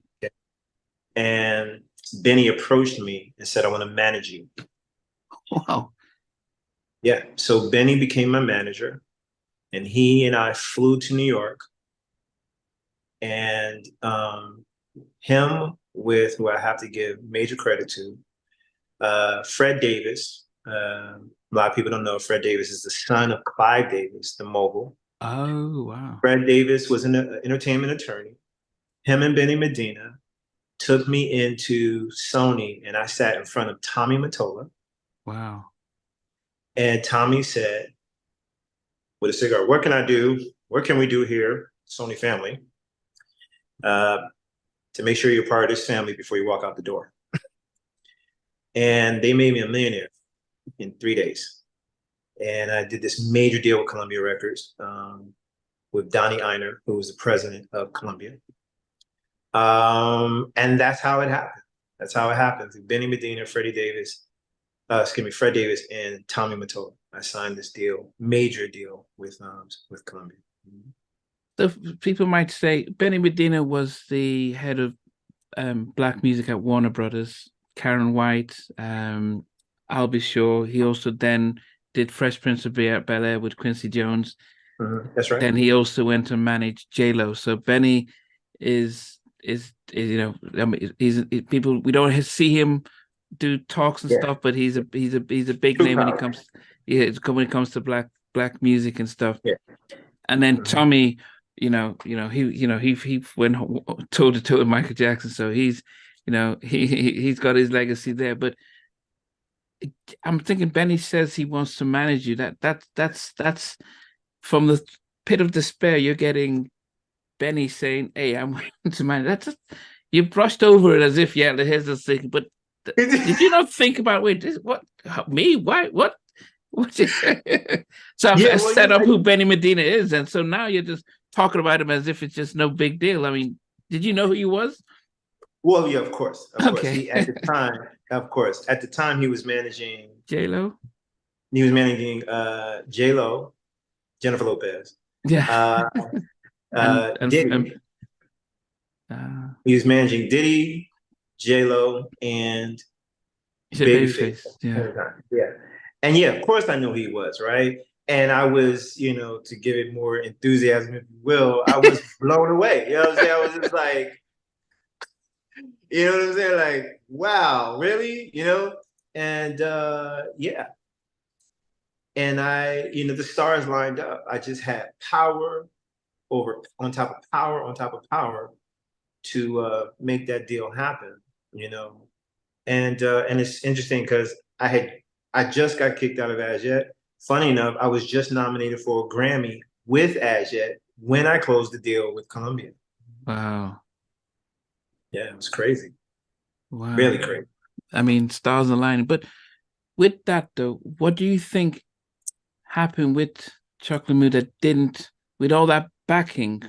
Was the industry shifting? Was the music shifting? Yeah. What was? So the industry was shifting. The record label specifically was shifting. Okay. And so me and Benny Medina's relationship was brief. Okay. He got the deal for me. And then, we sort of parted ways almost immediately after the deal was done. Benny is like, he's not the manager who develops acts. He's the manager that takes acts that are already well established to major, greater heights than where they are, right? So he was able to do that amazing deal for me. Then while I was signed to label, recording the CD and releasing 15 Minutes, which was my single. Tone and Poke of the Track Masters, they came into position replacing Michael Malden, who was the senior VP of A&R. And a lot of people don't know Michael Malden is the father of Jermaine Dupri. Oh, yes. Yeah. He had been at Columbia for a long time. Yeah. Okay. So he was on his way out. Sam Sapp was on his way out. And Tone and Poke were coming in as co-VPs of A&R. And that's where I kind of got in the shuffle of, here I had like $4 million to play with. And, I'd spent like maybe half of that. And Tone and Poke were like, okay, Mark, we love what you're doing. And I have to kind of put something out there here, okay? The stuff that Justin Timberlake did, Bruno Mars is doing, I had that kind of music, that kind of CD popping off that they didn't understand. You understand what I'm saying? They wanted me to go real grimy and R&B with 15 Minutes, Chocolate Mood. It wasn't my first thing that I wanted to do. The CD that I wrote and recorded was so more pop and bigger to me than what this Chocolate Mood CD did. So in truth and honesty, it wasn't even a CD I wanted to do. I was following hip hop producers, Tone and Poke guys who are notorious for Biggie Smalls, Nas, and a gang of people, as you know, right? So they're guiding my CD. And 15 Minutes was the record that did well, but they didn't know exactly what to do with me. And again, thank God, Destiny's Child, Beyoncé was on the same label with me. Yeah. And that's when I went in to record After All Is Said and Done for the Best Man soundtrack. So I got to do some things while I was there, but as I said, marketing strategies, they didn't know exactly what to do with me, you know. Yeah, I mean, and I think that's always, and people might think, I know that I've interviewed guys when the Uptown guys took over at Motown, when Andre Harrell went there, and he had the Whitehead brothers like, "Oh, what do we do with you guys after the Yeah, second album?" So it is, yeah, and it was common that during that late '90s, when the labels were merging and people were coming in, it's like, we didn't sign you, and so we don't know what to do with you. right. We and if you flop, it's on us. So yeah, we're not going to put Yeah, that. yeah, Yeah. yeah. Because they had at that time, so Tony and Pope came in, they were like, okay, Marc Nelson, what do we do with Marc Nelson? But because I was like so cool and I would hang out with them and stuff, it was almost like, damn, we like him so much. Let's figure out what we can do. And because they let go of Kenny Lattimore, they let go of a few other people, but the main artists there who were, was sticking was like Maxwell, Mm. Destiny Child. I think those are the two that I can think of. They let go of Alicia Keys. Oh yes, they're the ones who. Yeah. It's okay. That was the time when she went to J Records because You see what I'm saying, right? So yeah, yeah, yeah. so yeah, and they hung on to me, as long as they could, and then I was grateful for it. Like I said, being a sort of like a dual threat songwriter and artist at the same time, I was able to do a number of things. I got to be on tour with TLC on their last tour, fan mail tour, opened up for them and Destiny's Child, and yeah, quite a few others. Yeah, I mean, just with the duet with Beyonce, Mm-hmm. did could you? I mean, we see her now as as this megastar, but Yeah, could you see anything when you were singing with her back then? As okay, I'm gonna tell you when they came out, Beyonce, I said she's it. I used to, wow, back then. When Destiny's Child came out, I said that's the one right there. You know, you never know exactly what's gonna happen, but I'm Yeah. looking at yeah, Beyonce, that's the one, right? So I, if you will say it, caught her right at the cusp of when she was about to go. You know, yeah, Yeah. yeah. I mean, how hard was the disappointment of the Columbia stuff? I mean, I'm sure, yes, you got paid well, but how Mhm. hard was it to put all that energy into that project and thinking, okay, the capital stuff, that this well, Boyz II Men, the capital, as yet, here I am finally, and then all of a sudden everything just how do you deal with that personally? Just Yeah, well, so um, by that time, uh, I'm seasoned. mm, This will be my third label, right? yeah, And then again, you know, I say positioning the question that way, for me, it dismisses all of the amazing things that I did throughout the journey,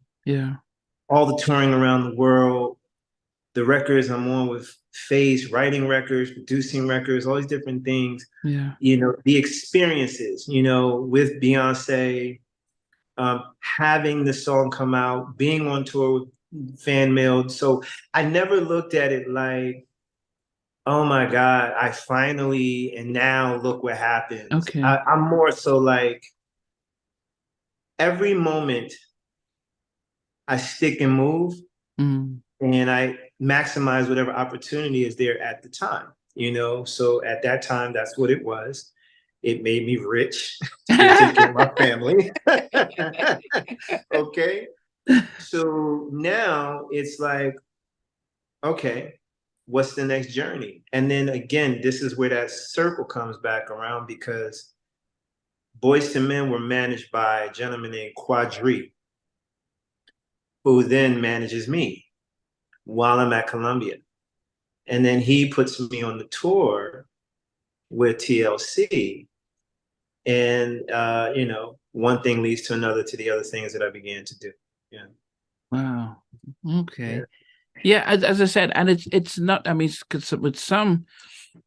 some people, which is good, that you could start to see the positives along the journey. And there's others of us would just think, oh man, every time I think I've got a break, it's them Yeah. kicking the ground. And that was just more so seeing what state you are, because it's easy to miss all the good things and just focus on sort of because the way life is that they would forget 30 years of great work and think you just make one small mistake and that's it, off with his head. Yeah, yeah, no, that's horrible. That to me, that's a crime, because I'm contemplating putting together my own podcast where, I get to tell these quote unquote R&B stories because I remember singing in the booth with BB Winans.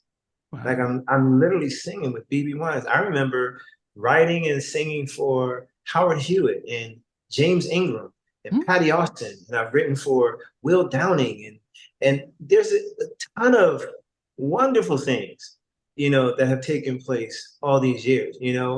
Again, not being with the guys in the beginning, but I got to sing on the stage with my guys for 8 years. You know what I'm saying? It's just like God is super good. Why would I sit here and trip off of the bad part of the journeys as if it was the bulk of it? That's Yeah. not even close to the case. Yeah. I mean, and I actually enjoy that part of what you're saying, because those of us who don't know you would just think, yeah, you're gonna come in and say, yeah, these guys screw me over, and that would be the bulk of it. But to see the reflection, is that's the inspiring part of it, is that actually, you know Yeah. what, yeah, stuff happens, but great things happen in between, and it's so easy just to forget the great things that have happened in between. And so Yeah. that's yeah. You did talk about the 8 years. How did that reunion even? How did they even take part? Because are you saying that all those times from when they got signed, had you seen them and had connections with them, or was it just hi or Yeah. So obviously in the beginning, it was nothing because there was a major hurt there and a confusion that I have yet to explain why, right? And so I would say once I connected with As Yet, my heart, my soul was even able to um, have a dialogue, you know, oh you know what I'm saying? And then I would, speak to Nate periodically. We'd run into each other, you know. Um, and it was interesting because it was on a different playing field now too. And so I remember my 40th birthday. Nate gives me a call and wishes me happy birthday. for the first time in all those years? Well, no, no, no, no, no. I'm Okay. saying no. Over the years, like I said, there was a touch and go. What's up? What's up? Da, da, da, Yeah, da, yeah, stuff like yeah. that. And he wished me happy birthday. And then I said, man, you know what, dude? I said we should do this. We should get together. And he was like, yo, that's a good idea. Let's talk about it. Let's figure it out. So I think they were recording the 20th, I think the 20th uh, celebration of 20 years, something to that. I think something like that. Mm. And that's when I connected with them, and we came up with the idea to do the um, the residency in Las Vegas, and that was 2012. Wow. So that's the four of you. So there was this agreement that the four of you would actually, or they would Yeah, do it, and you just guest appearance, or yeah, and it was like, okay. First of all, they're used to having four part harmony. yeah. Mike's no longer there. He had been there for like 10 plus years. And you Mm. would be surprised it was that long, right? That they hadn't been together. And so now that they needed the fourth harmony, but at the exact same time they were doing okay without it, but it was preferred. Mhm. And you know, we were all juggling the idea of just coming together, you know, and we were trying to figure out what would be the best way that it didn't seem so abrupt and awkward. So we came with the idea of doing the residency where I would come out as a special guest so that everyone saw us, you know, come together. And that turned from 1 year to 8 years, you Wow. know. And then again, total blessing because in between that, we did spot dates like major television, Howard Stern, Morning America, whatever, different things like that. Yeah, yeah, it was pretty cool. Even more so because it was so like psychologically and emotionally healing, you know. Mm. It's like here I get to address being 18 Mm. and losing out on an opportunity. And I get to cry with my guys. You see what I'm saying? And deal with that discussion. You know, what the happened? You know what I mean? You know, and you talking about closure. Because you know, Mm. again, like you said, you in the audience, you're looking at, damn, you didn't get to be with Boyz II Men. Damn. And all you could think is what you think, but it's all on the surface. And that is so understandable. It really, Yeah. really is. Yeah. But without you hearing from me and giving you the details, filling in all the blanks to the puzzle, you wouldn't know that it's so much deeper than that Mm. surface thing that we're talking about, you know. And then for God to say, hey, okay, you've had enough, here you go. Let me give you this too. You know, that's how I looked at it. Yeah. And so to be able to get on and say, can we go back to the days of love? To sing that every night, knowing that it was a hit record that I didn't get to be a part of, it was like, oh my God. You know what I'm saying? So it was beautiful. It was beautiful. For 8 years. Beautiful. Wow. Yeah. And and it ended with the pandemic? Pandemic knocked it out the box. Yeah. And so when the pandemic, I guess you would say, was over, you know what I mean? Over Yeah. where we could start performing again.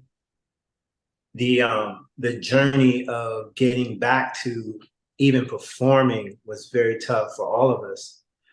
And the residency just wasn't happening. You know, the industry changed so dramatically for even entertainment, especially in the biggest market, that they didn't get that residency back. Boyz II Men are now doing, you know, they're full throttle on doing shows, and then me and Nate we talk quite a bit, um, you know, and conceptually, you know, where I got a feeling like the story's not over, but I don't know. You know Yeah. what I'm saying? You know, it's like because in our discussions, you know, I'm not going to reveal too much, but in our Yeah. discussions, you know, we talk. We're just kind of like, man, you know, everything with us is like, let it just happen organically, Yeah. whatever that is. Right now, I'm in the middle of film school. You know, I'm learning how to direct my own films. I'm acting, uh, working on new material as a solo artist. So again, it's the journey continues. If you will. Now, I saw that you were back with us yet a couple of months ago. I Mhm. saw on there. So how did that reconciliation happen then? You know, we've talked about the Boys to Men reconciliation, but as I said, I think a few months ago I saw you on the as yet Instagram feed saying, "Yeah, we're back. We're performing." Yeah, So what yeah, happened? yeah, absolutely. So, um, me getting with As Yet again was what I needed the same way with Boys to Men, closure. Hmm. As Yet was my salvation, and I want to be careful as to how I'm saying that. When I didn't get to do a Boys to Men, As Yet came along and saved me in so many words, and I was able to do what I love to do on a very high level. Mm. And then when we fell apart the way we did because of the reasons that we did, we tried a few times to come back together to heal that. Mm. It never got healed. And this last stint, I truly went in to heal that, because I have total closure with Boyz II Men. And in doing so, I have to chalk it up that there are certain cases where you have to leave well enough alone. And for whatever reason, the energy in the universe is saying, Mark, this is not it. Okay. I tried so hard. I really did,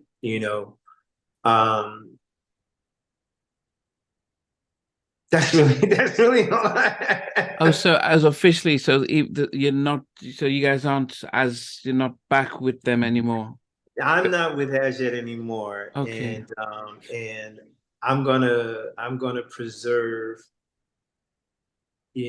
throwing any shade. I'm gonna preserve. What I know is you will never see me with As Yet ever again. It's a wrap. Yeah. Okay. But the brief reconnection, was that helpful for what you needed to do? For the closure? Yeah. In a huge way. Yeah. Okay. Because let me be specific with this.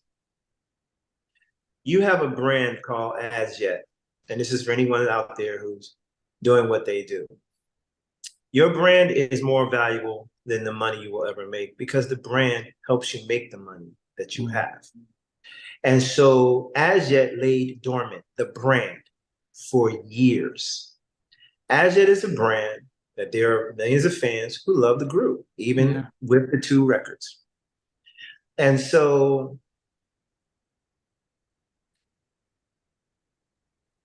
a spade is a spade. And what I mean by that is you don't have Dru Hill without Sisqó.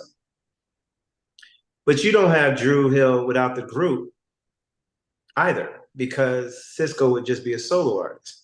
So it goes both ways. There is no arrogance or ego or conceitedness. I don't think I'm As Yet alone, but you're not As Yet without me. You have to look at it in business terms on its face. And so they tried by themselves. I tried with other members, and it's not what it's gonna be without certain members, me and Kenny, in that group. I tried to make that happen because how sad is it that you have a brand that could really take care of you financially, especially in these times, that you're not using.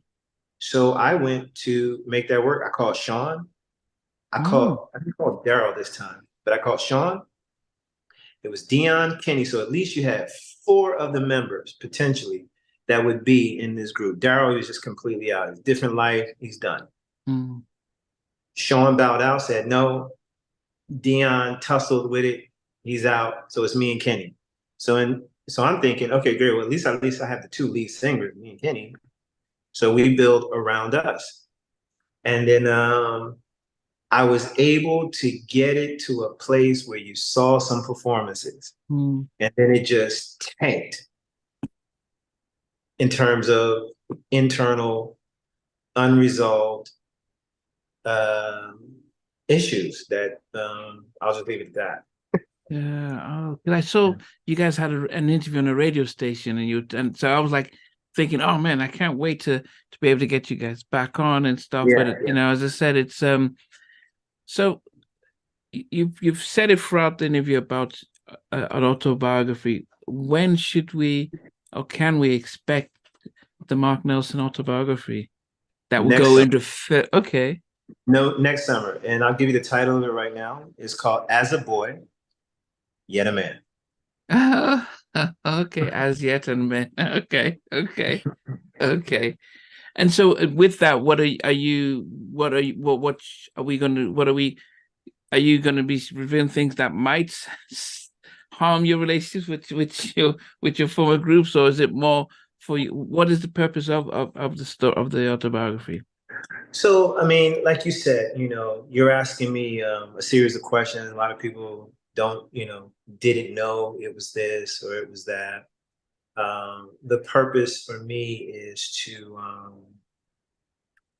tell my story, to inspire people, because as you say, a lot of people will look at it in a very surface way. Oh my God, he wasn't with Boyz II Men. I feel bad, or I know that was hard, or whatever, and they don't know the journey. I want to tell the real, full, detailed story so you're inspired that for whatever you're dealing with, you know how to get through. My Yeah. thing is always what happens at the end of the day. Mm. Not the beginning, but the end, in the sense of the outcome. What's the outcome? Drama sells. I get it. But the victory, it's what matters to me. And so when I talk about these things, I'm whole in my expression of it, and so I want the book to inspire people and feel like, yeah, because I can honestly say I did everything I wanted to do. Mm. I wanted to work with Babyface. I put a group together, phenomenal, Boyz II Men. You see what I'm saying? And regardless of the beginning and the end, look, this is what I got to do. Yeah. And tell all those different stories, like how I met Ajed and what happened, and the links between the songwriting and the I Want You and Carol Wares, and all that stuff is saying, hey, let your journey do what it's going to do, and stay and focus. Do you see it? Do you see the end? You stay right there. I don't care what's going on around you. This book is going to show you. You stay, and everything you want, in my opinion, happens. That's the reason why I'm writing the book. Okay. But you don't expect it to have any fallout with, say, your friends, Boyz II Men, and anyone else, because you're just painting a picture that is contrary to what it's been pushed out there, and it might. No, so I'm not thinking along those lines. Okay. Okay. Truth helps and hurts people, whatever they're dealing with. I don't lie. So, but this is not let me tell all the rat on somebody. Oh, I meant to do this to him. I need to give this shout out. I try to be very conscious of it. I just want to go back just 2 steps, if it's okay with you. Yeah. The story that I gave you about my discovery with Boyz II Men, it has to begin with Charlie Mack, who was at the time, I would say, the bodyguard of Fresh Prince. Yeah. So what truly happened was, it was 5 of us. You asked me, was it 5 guys? And it was originally 5 guys before you saw what you experienced with Boyz II Men, the 4 guys. And at that time, we were so good vocally that one guy could be missing at a show. And I had to go fly to California to see my family. And Nate, Mike, Sean, and Juan went and did a show that I wasn't there because I was out of town. And Charlie discovered them there. And he approached them and said, I want you to meet Fresh Prince. Come to this concert called the Powerhouse in Philadelphia. So when I got back in town, the guys told me, and we went there, but we couldn't get in. Okay. Excuse me. And it just so happens that me and Mike knew a promoter of the radio station who walked us into the building. Okay. And then we went to the entrance to backstage, and we couldn't get back there. And the lady comes out, and I asked her, listen, we were told that Fresh Prince wants to meet us. We're called Boyz II Men. Can I please have a backstage pass? She gives it to me. And then Nate goes back first, and he didn't see Charlie because Fresh Prince wasn't there yet. He comes back out, and he's ready to go. I'm like, no, give me the pass. So I took it, and then what I told you, how we got back. So once we got back there, this whole exchange with Michael Bivins happened before Fresh Prince and Charlie even showed up. Okay. You see what I'm saying, right? Okay. And so once that happened, we left because we didn't think we didn't know what was going to happen. We didn't know if Fresh Prince was going to show up or not. You see what I'm saying, right? When we left, then I think Nate called Charlie. It was like, yeah, man, we were kind of late. And I was like, yeah, well, we had to leave. Da, da, da. And then me and Nate drove to Will's house. Wow. Yeah.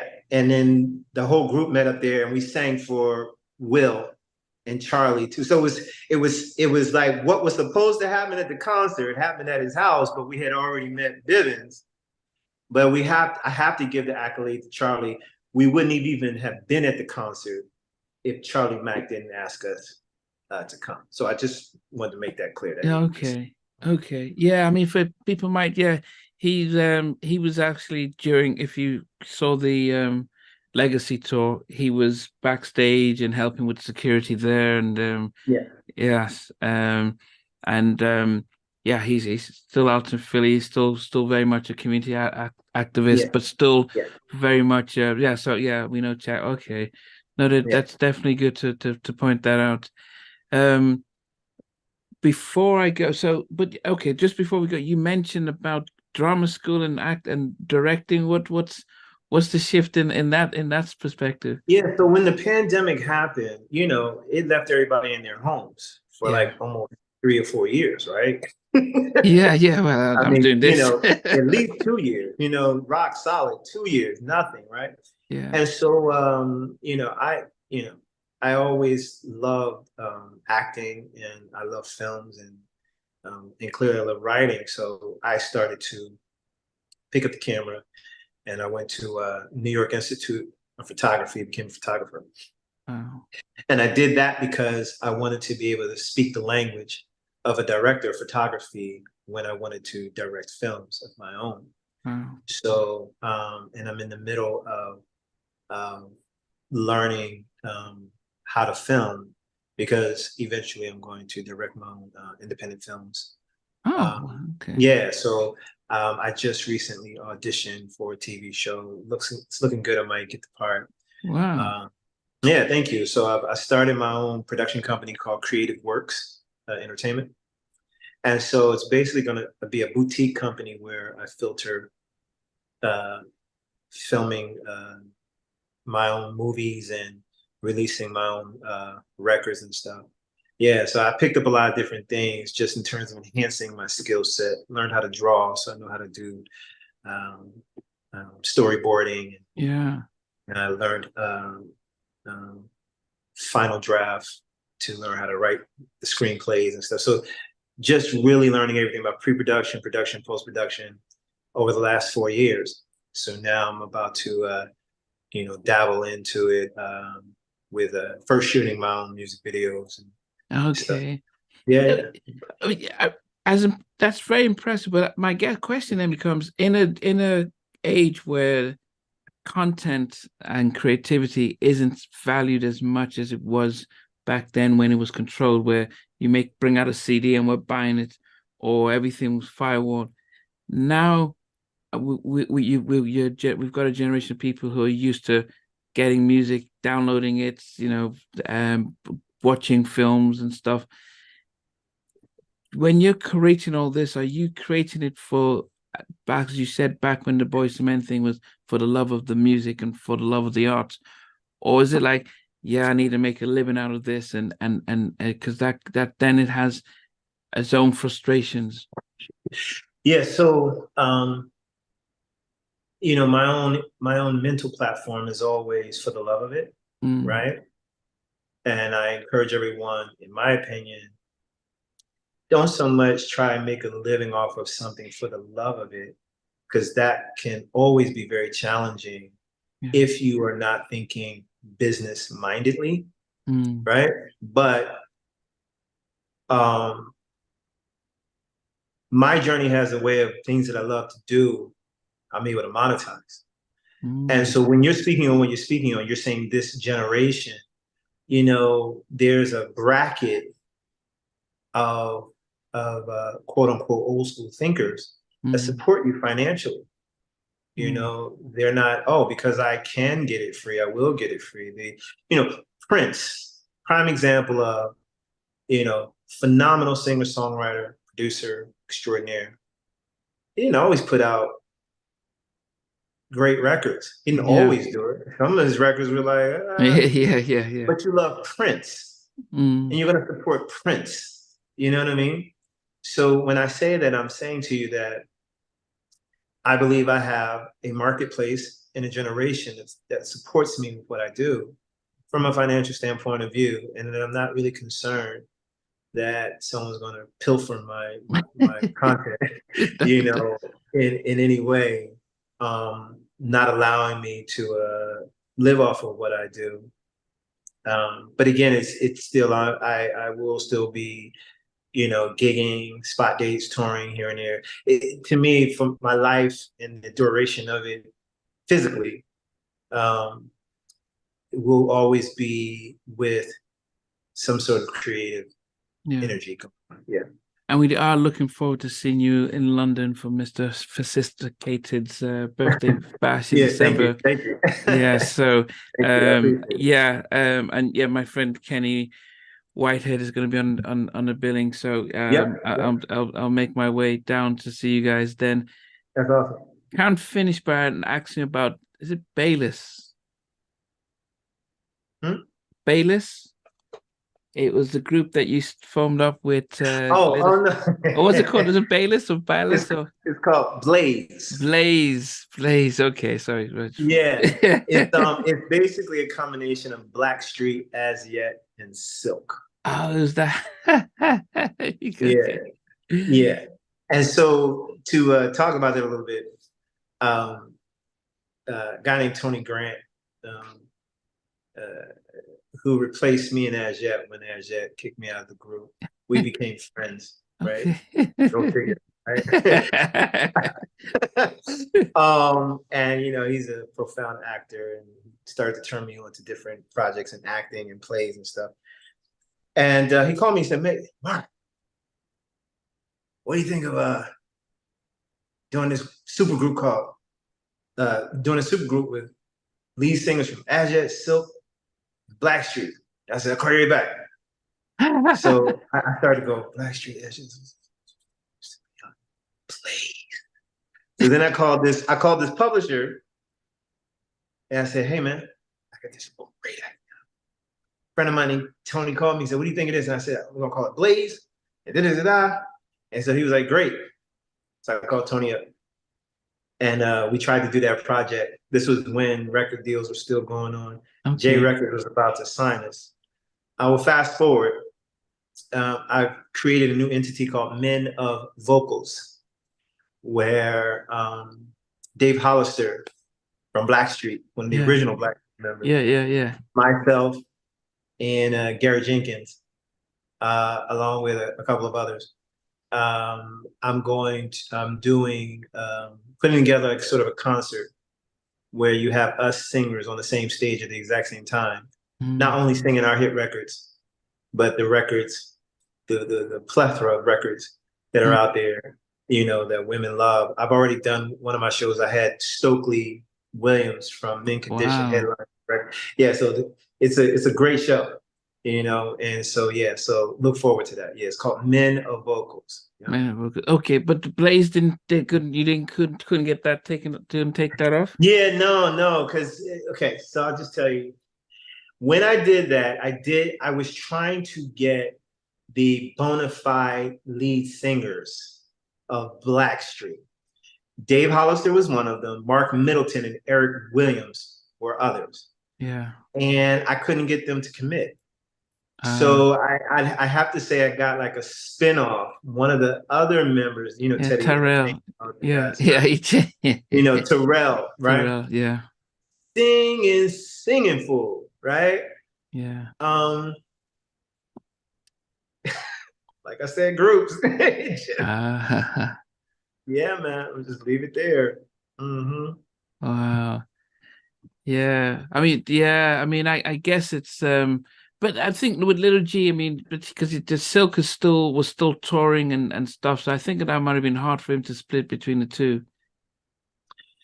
No, not really, because we were all respecters of each person's, scenario. Mm. what they were doing, and we danced around, Okay. schedules and stuff, So no, it was fine. It was just, again, it's always fun, always Yeah. somebody. Yeah, you mentioned Mark. I'm definitely good friends with Levi, Eric, and Mark and Chelsea. And Mark is just someone that he sings around. If you're around him, he just always singing. Just Yeah, loves to sing for the sake of singing and stuff. exactly. Yep. Yeah, wow. Yeah. No, so Mark, I always end my interviews by asking my guests that if you were stuck in an elevator and you had to watch a movie, your favorite movie, what's your favorite movie that you like? Yep, any time of the day, I need to put this on. Oh, wow, man. See, I'm a movie fiend, right? So you're putting me in a hard position to just pick one. Yeah, I mean, everyone should have their favorite all time favorites. Okay, can I do it this way? Okay. All right. Excuse me. I love Bram Stoker's Dracula. I love the Bourne Identity trilogy. I love the John Wick uh, 1, 2, 3, and 4, I believe. Yeah, that's just that for. And I love Les Miserables They've done with two. Liam Neeson. Okay. Okay, the non-singing one. Okay, okay. Okay. So those are the ones I'm having trouble picking between, right? So if I were to pick either one of those, it would be Les Miserables. Oh, okay. Mhm. So okay, I did prefer that to the Russell Crowe one. Actually, I Yeah. actually because they were singing a lot in. Actually, I think that Yeah, yeah, I'm not a fan of musicals. yeah. Yeah, I Okay, love that movie. Yeah, tremendously. okay, okay, Yeah. okay. So the go limit. That's the first. So most people are talking Five Heartbeats and Godfathers, but it's good that you said something different. Then what about Yeah. your all-time favorite song? Not any Ah, song, just any. no, I already got that one. And let me tell you how deep this is for me, okay? Okay. Christopher Cross, Sailing. Sailing takes me away to where I always knew it could be. That song is so special to me. I made sure I never met Christopher Cross because if he was an asshole, it would break my heart. Wow. Are you kidding me? Wow. Yeah, I love that song. I'm not saying he is, and I'm not No, saying yeah, he no, is. you're just saying you just yeah.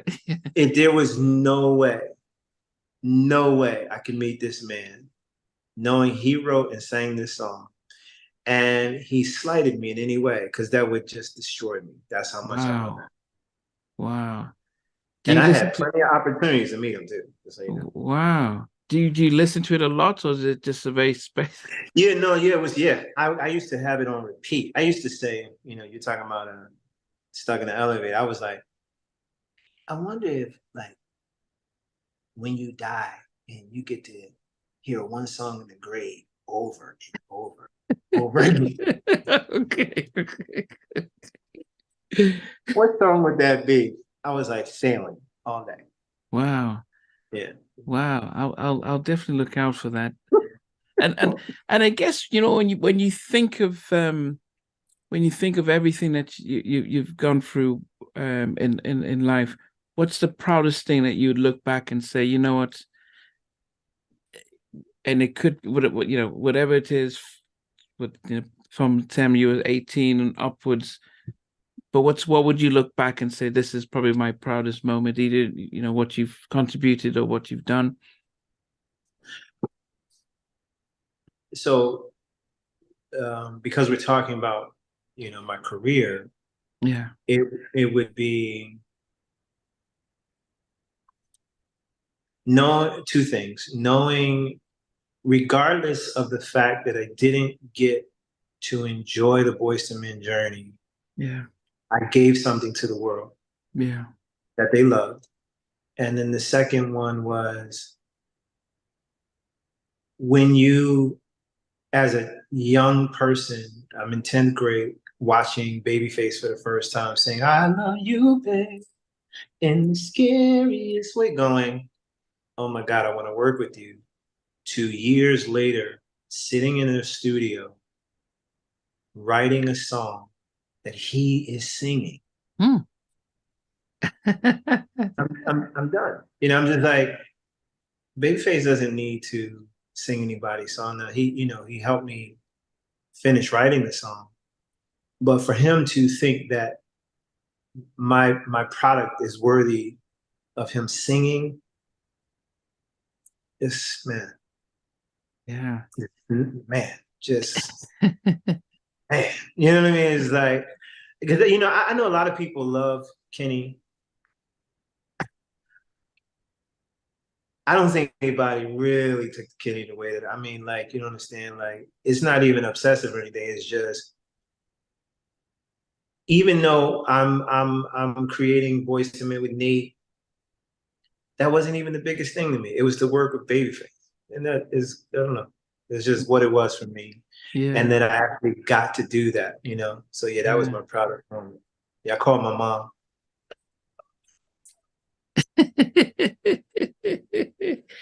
Yeah, I mean, it's always hard when people are thinking about producers and stuff, and we think about Jimmy and Terry and LA and Babyface, and I ask people, who do you prefer, LA and Babyface or Babyface on his own? And everyone and producers get stumped, like, oh goodness, yeah, they had the hits in the 80s, but then he had the whole Waiting to Excel, and it's hard to think, oh, which era of Babyface is their favorite, depending on your generation. I mean, if you were to think of it, which with LA and Babyface, or with Daryl Simmons, of course, or Babyface?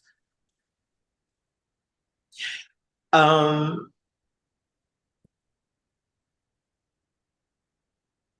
that's a good one, bro. You're right. I mean, that's see, when you ask the question, it's so loaded for us as writers and producers, because we are aspiring to be where they are and were. Yeah. And I know firsthand how they got there. Mm. So they're almost like talking about apples and oranges. You just can't put them in the same basket, because the moment when they were the LaFace production camp, it was the greatest thing we ever seen. Yeah. It was the same thing with Jimmy Jam and Terry Lewis. It was incredible, and hit after hit after hit after, I mean, just endless hits, right? Yeah, yeah. And so when they came with LaFace Records, okay, I'm an artist and a producer. So I'm like, I want to be on the label, Yeah. And so I can say, yo, I was a part of that history. I got to do that. So, but then I got to be with Babyface when he was doing his thing. Yeah. So it's really this hard, man. If I had to pick, it would be at the end when he was just doing his thing, because I got to be a part of that, in a very deep way, You say you did some part of Waiting to Excel? Yes, I'm saying, like, I sang backgrounds that, ooh, I get so high, and then I get, why does it hurt so bad?